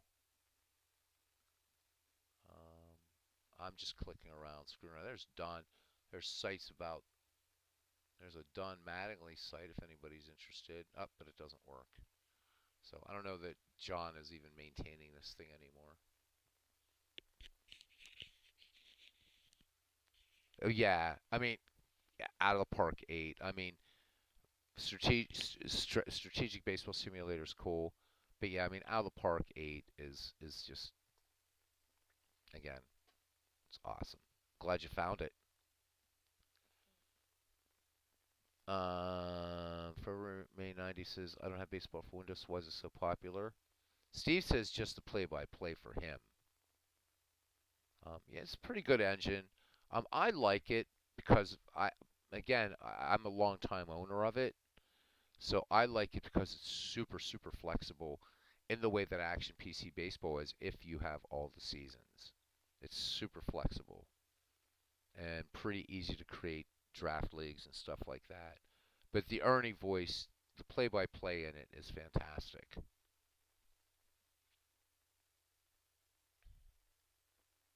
Good old Out of the Park Baseball 8. That was so nice to give that one some love today, wasn't it? Yeah, it was. And is this still up there? Yeah. And Diamond Mind is still up there like, play with me, man. And he's a new old owner of it once it gets there. All right. Well, you know what? I'm doing a.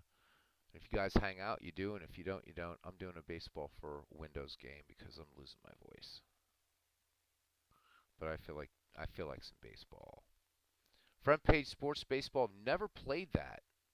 A couple people have talked about that. When did that come out? The shiny things. So that means front page sports baseball. I don't. I should see what that looks like. 1994-ish. Let me see if I can find some images on that puppy. Why the hell not? Let's bring this over here. Let's look it up. Yeah, right. I don't need two desktops going. There we go. Let's go to images. I want to see what it looks like. There it is. Front page sports baseball. This is pretty cool looking. Holy shit. What a nice looking old game this is. Wow. Oh, and you could get. Oh my God, it's still available. I think I might have this game. Maybe, and I forgot that I had it. No. Should we download it?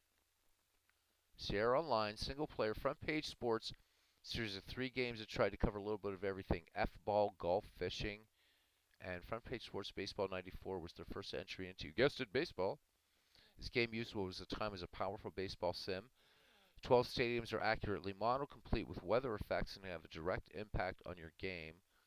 Heavy rains or winds, a delayed game. Sierra also claimed that ball flight trajectories are based on real physics models. There's a solid replay system as well, with a multitude of camera angles.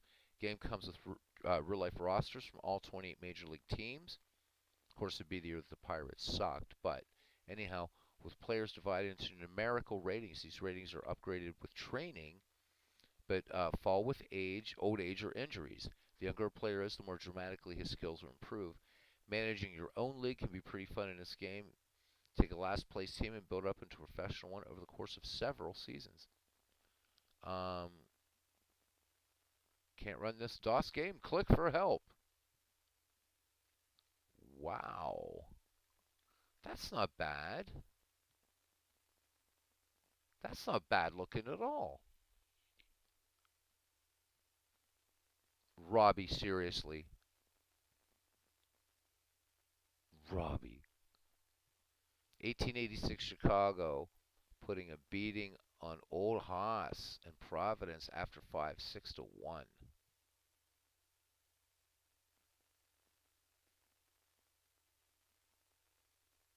Superior schedule generation to what, Robbie? So Kurt Schilling and Devon White. I bet you this is going to be something though that. Yeah. Okay. Can I click away from this? Thank you. Um, Let me see.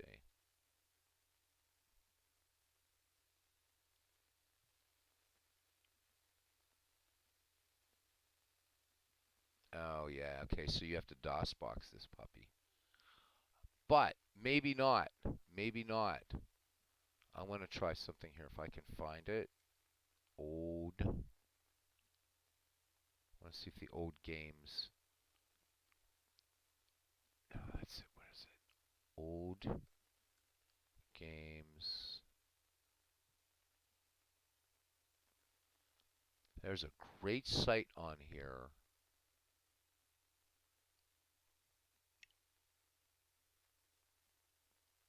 Shit, if I can find it. Because this is also where you'll find, is it oldgames.net? This is where you'll find, is this it? Old games download. Oh, there it is. This is the one I'm looking for. Old-games.com. Let's see if it's in here. What do you say? So I know old time baseball is in here. Let's just do a search on baseball since it's right here. Championship baseball, epic baseball, backyard baseball, radio baseball. There's old time baseball. There it is, guys. We showed this off today. Baseball Mogul, the original. Bo Jackson baseball, Street Sports baseball, ESPN baseball tonight. Backyard, MVP, TV Sports, MVP, Bo Jackson Baseball, Microsoft Baseball 2001, never played that. Um, Strategic Baseball Simulator. This is not, or yeah, this is the same one, I think, anyhow. Sporting News Baseball, RBI Baseball 2, Diamond Dreams Baseball, do you guys know that one? Pro League Baseball. But I don't think this is the one that I had. There's Earl Weaver Baseball, Micro League, or yeah, Major League Baseball 2010, 2012. Oh, bummer, man. It doesn't have front page sports baseball on here, though. Shit. That's a lot of baseball games. So,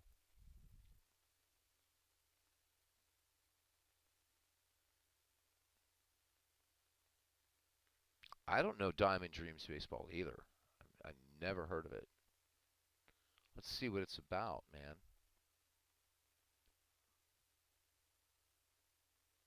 Where'd you go? There we go. Diamond. Okay, so this is 1995. Let's bring up pickies of it. So there's Jimmy Fox. Okay, that they got some street cred there. They got Jimmy Fox up there. What's this thing look like? Oh, it's so very DOS, isn't it? Okay. Does this guy do a write-up on this? Yep. All right, here we go. In the days before complex computer simulations of baseball, there was tabletop baseball, with each player assigned a card of probabilities in the mid 80s. Pursue the Pennant came along to challenge the two top guns in the industry, Stratomatic and Appa. Um, so Pursue the Pennant was the first major tabletop game to include the effects that certain stadiums had on performance, the variation of turf and grass and situation. Diamond Dreams is the computer version of Pursue the Pennant. I didn't know this.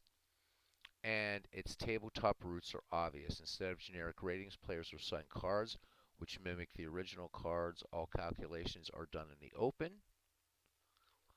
Rules of fatigue are strenuously observed, and sorry, my eyes are getting a little wacko here, guys. All right.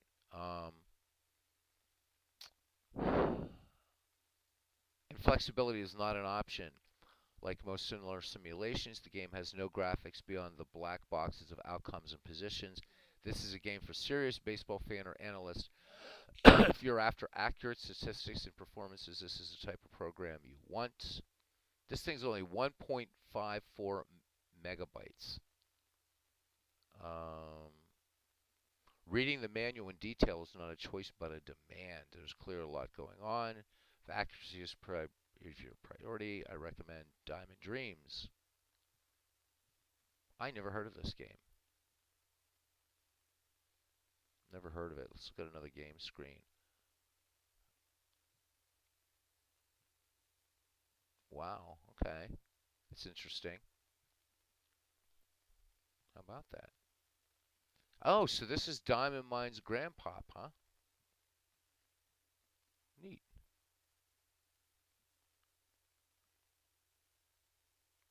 I can definitely see I see Clinton Parks having a ball with this game. Oh, there's the interface. Jeez, okay. This is definitely a Docs Boss candidate, isn't it? Interesting.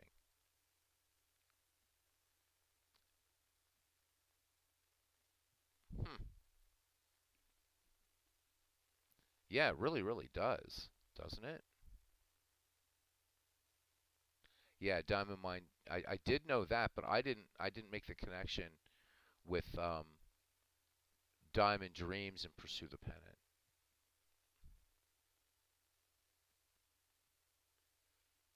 Most people suck at DOSBox, Robbie. But old time baseball.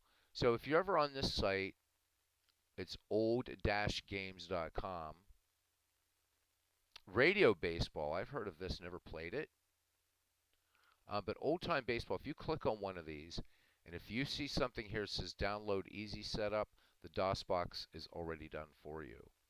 And old time baseball is only a 392 megabyte download. The thing about this site, though, is you got to really. Here's the thing: costs you $11.95 for 30 days or $7.95 for 1 day. I've done the 30 days, and if you're into old computer games and stuff, man, I mean, what? There's about 10,000 games on here, so you could really, really have at it. There's some great old games on here. If you're Robbie Wartburg and you're just into sports games, there's 1,004 sports games here. 11.95, you can have a lot of fun on this site. It's really great. You won't find a girlfriend, Robbie, but you will get a working version of old time baseball if you don't have it. The only thing is, I don't know how to do the additional, how to add these additional universes, and it pisses me off. I have them, but I don't know how to install them. So, holy shit, what else is on here? Look, Hardball 5. And you can just download Hardball 5. You don't even have to DOSBox it. There it is. It's Hardball 5 with the stupid picture's too small that I can't show you guys. There we go. There's Hardball 5. So if you want to take a trip without ever leaving the farm, there you go. There's Wrigley. Looks nice. I think Hardball 5, didn't this have Al Michaels?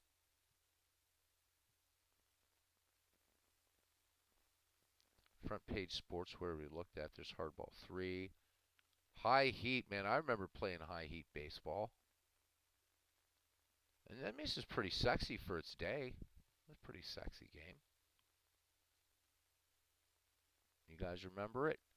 A lot of the ballparks, the newer versions of this, we're seeing people that are lifting ballparks and putting them into games. But that's it's kind of crap. But for 2003, this was like the shit.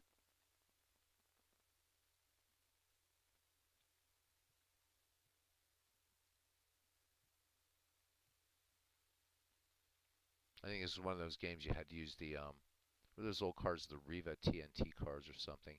You had 16 megabytes of video RAM. But there you go. It's kind of nice. Met. But yeah, yeah. Lance Hafner Full Count Baseball. I have never played Lance Hafner Baseball, and that's a game I want to play really badly. Pib99 says he's played all of these. Tony La Russa, Old Time Baseball, Hardball, High Heat. I've played a lot of them, but not all of them. Some of these I've never heard of at all. Um, but there was one here that I want to look because it's actually a game I've been looking for that I had, and it was kind of quirky and weird, but I liked it. Street Sports Baseball. TV Sports Baseball. This came out in the Amiga. It was a nice looking game. PC version sucks, but the Amiga version was kind of pretty for its time. Is this the one? Yeah, Pro League Baseball. There was a better version of this one, and I'd like to find it. So this earlier version only comes with one season, but there was a later version of this that came out in 1994 that had everything from 1904 to like 1994. So it was quirky and weird, but it was fun, and I can't find the newer version of this at all, Pro League Baseball. I wish I could. Just for nostalgia purposes, can't find it anywhere. Anyhow. What time is it? Holy moly, it's 2 o'clock. Yeah, we're going to skip the Ernie game. 2 in the morning. I'm not crazy. Well, yes, I am, but Ernie, go to sleep. There we go. Guess that's it. This was fun talking some old baseball games, wasn't it? Today and tonight.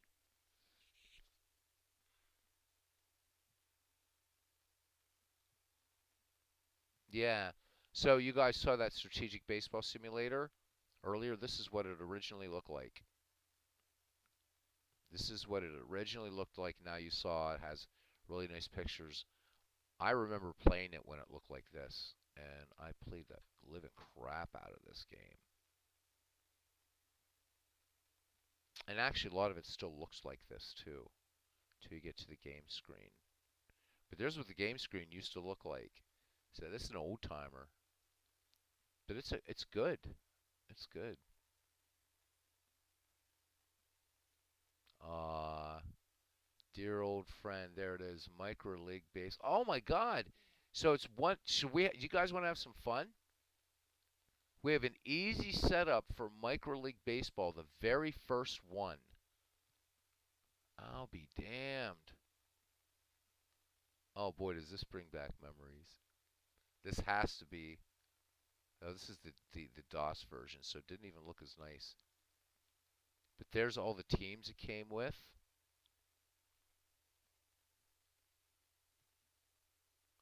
All right, Steve's cutting out. He says, see you tomorrow. Ken says, great night. World's Worst Gamer says, I have some older PC hardware I could commit to being a true DOS machine. Maybe someday I'll do that. Who knows? Yeah, definitely. Oh, Robbie has the easy setup already for Micro League Baseball.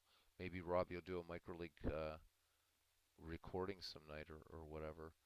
God, I'm almost tempted to do this, but I don't feel like spending the money for a 1 megabyte file. And I have this on an emulator somewhere anyhow, so.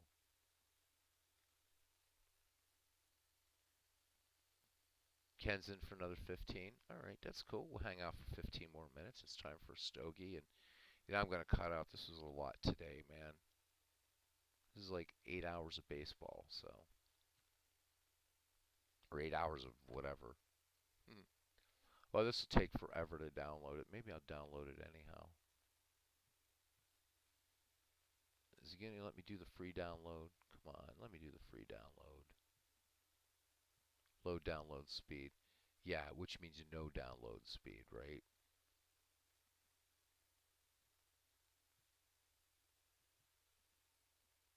Yeah, really? No, I don't want to pay you, man.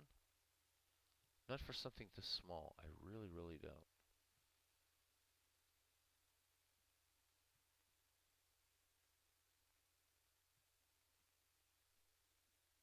Yeah, well, no, I'm not going to screw with it. I have it on a Commodore 64 emulator, so. And really, what am I going to do with it? Go back and say, geez, I used to play this, man, and that was it? Eh. My nostalgia's not that strong.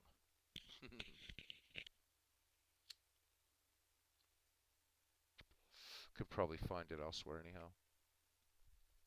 So, Robbie, you said you have a Federal League game up, is that correct?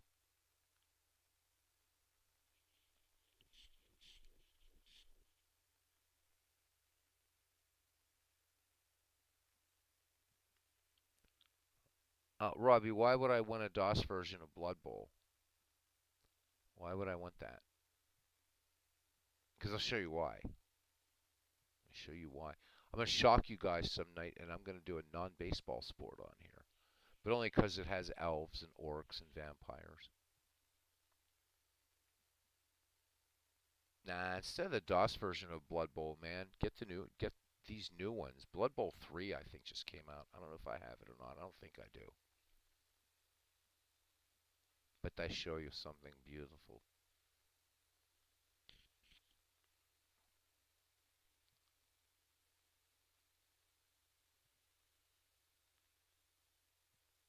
Now, I'm not that into Blood Bowl, Robbie. I'm gonna futz around with a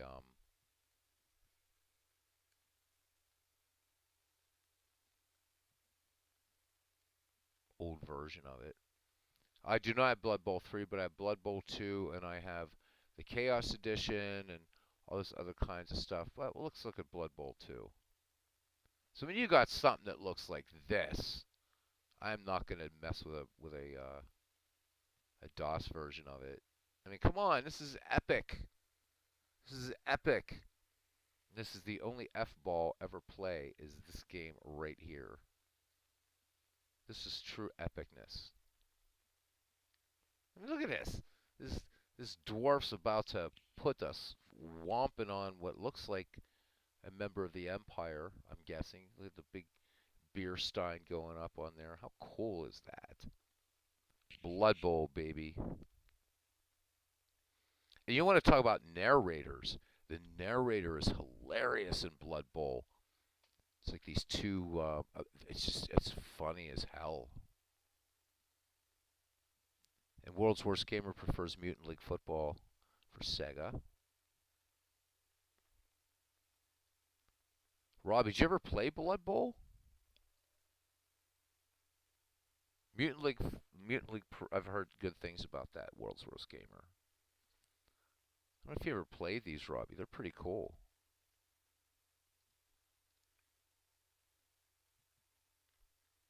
Um, I don't have. I even got all the damn expansions for this game. Look at this. Am I disgusting or what?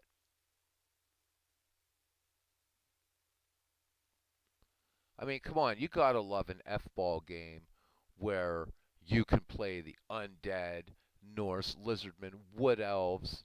Who needs stinking real American F-ball when Blood Bowl exists? I think the first one's even cheaper now. I think the Chaos Edition. Yeah, there it is. I mean, it still looks pretty good. It's kind of hard to see. It's not bad. It's aged all right. But the narration is funny. Oh my God. It's super, super funny in this game. So, and I think I have the Legendary Edition or the Elves Edition or something. I used to play Blood Bowl about 10 years ago.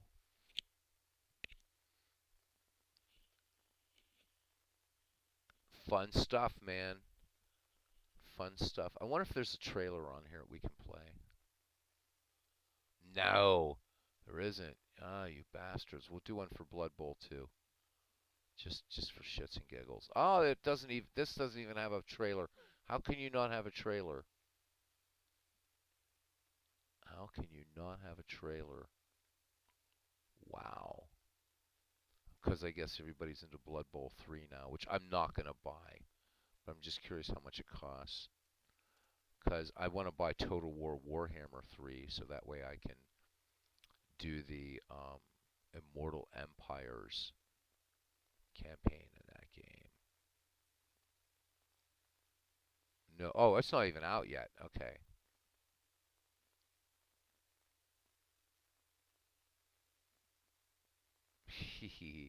Let's look at. We're gonna look at a trailer anyhow, just for giggles.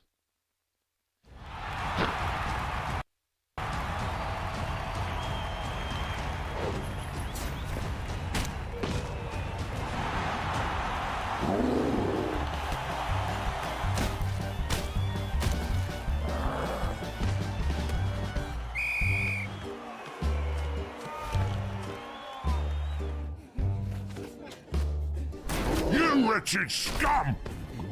Do you have any idea what Blood Bowl is? Grabbing the ball, protecting your teammates, going to the end zone, and scoring touchdowns! Simple, isn't it? So why haven't I seen any of that on the pitch? As a coach, I was spoiled for choice when recruiting. From the most barbaric and bloodthirsty Black Hawks to the most impregnable dwarves in defense, yet I chose to believe in you. I found us the best cheerleaders on the circuit. And had you playing in the most famous stadiums. Well, maybe we ran a little bit short of money when buying your gear as a result. Yeah, that's not the point. This is what I expected from you during this match. Moving! Get it? Dodging! Passing! Protecting the ball carrier and crushing the hell out of your opponents! You had a chance to shine every turn. Oh, I know luck could have been with us. But that's not an excuse! Of course I know that you're fragile little guys. Blood Bowl is neither fair play nor good-natured. Blood Bowl is a demanding sport. Your opponents want your heads. And even their fans will murder you if they have the chance. Rules and referees won't help you. So finish your drinks, pull yourselves together. Get out there and win me this match.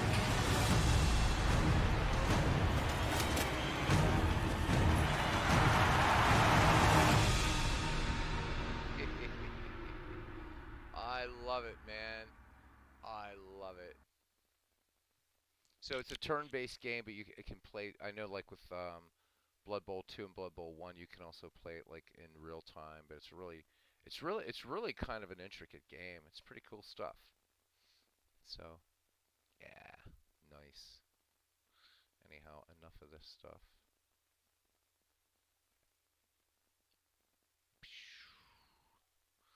All right. So that's the only F ball you'll ever see on my channel is Blood Bowl. For good reason. I'm surprised nobody else plays it in the sport. I'm guessing maybe some folks play. I think Al messed around with it. I don't know if he's ever done it on his channel. But Robbie, you'd like narration. The Blood Bowl games are hilarious, but it's good narration. It's superb narration actually. You got these two guys calling the game. It's just freaking hilarious. So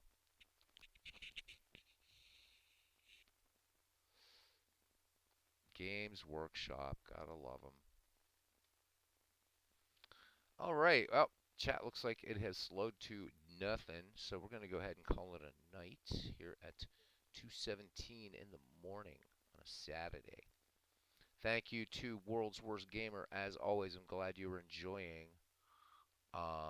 He says front page sports F-ball games were good. Anson, 4 hits, 9-5 win. Ouch. Get him next time. Get him next time, Cousin Ken. Get him next time. glad you're comfortable now with installing seasons. Have fun. So Ken, before you go, is that the 19th century one of those old time or the all time 19th century teams or something? You're welcome, my friend. You're welcome, Robbie. Says fun night. So guys, Robbie has a Federal League game up on his channel. If you're jonesing for some baseball for Windows tomorrow, I hope you guys have a great day tomorrow, and see you around a little bit on Sunday. We'll do something on Sunday evening.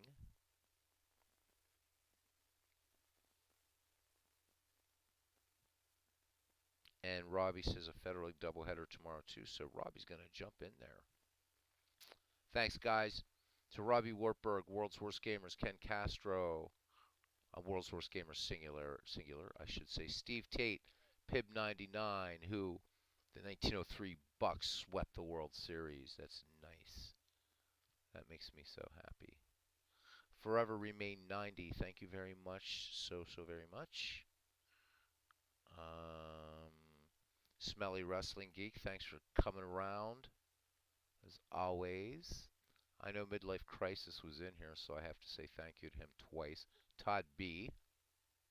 And here Clinton Parks made a quick appearance. Thank you, Clinton. Clee Baseball Fan 879. Excellent channel there. And I think, yep, we got everybody. We didn't get MV tonight. What the hell? And the Midlife Crisis said, surprise, surprise. Oh, yeah, I can't get the whole. I don't think I can get everything. Nope. Nope. So the stream was too long.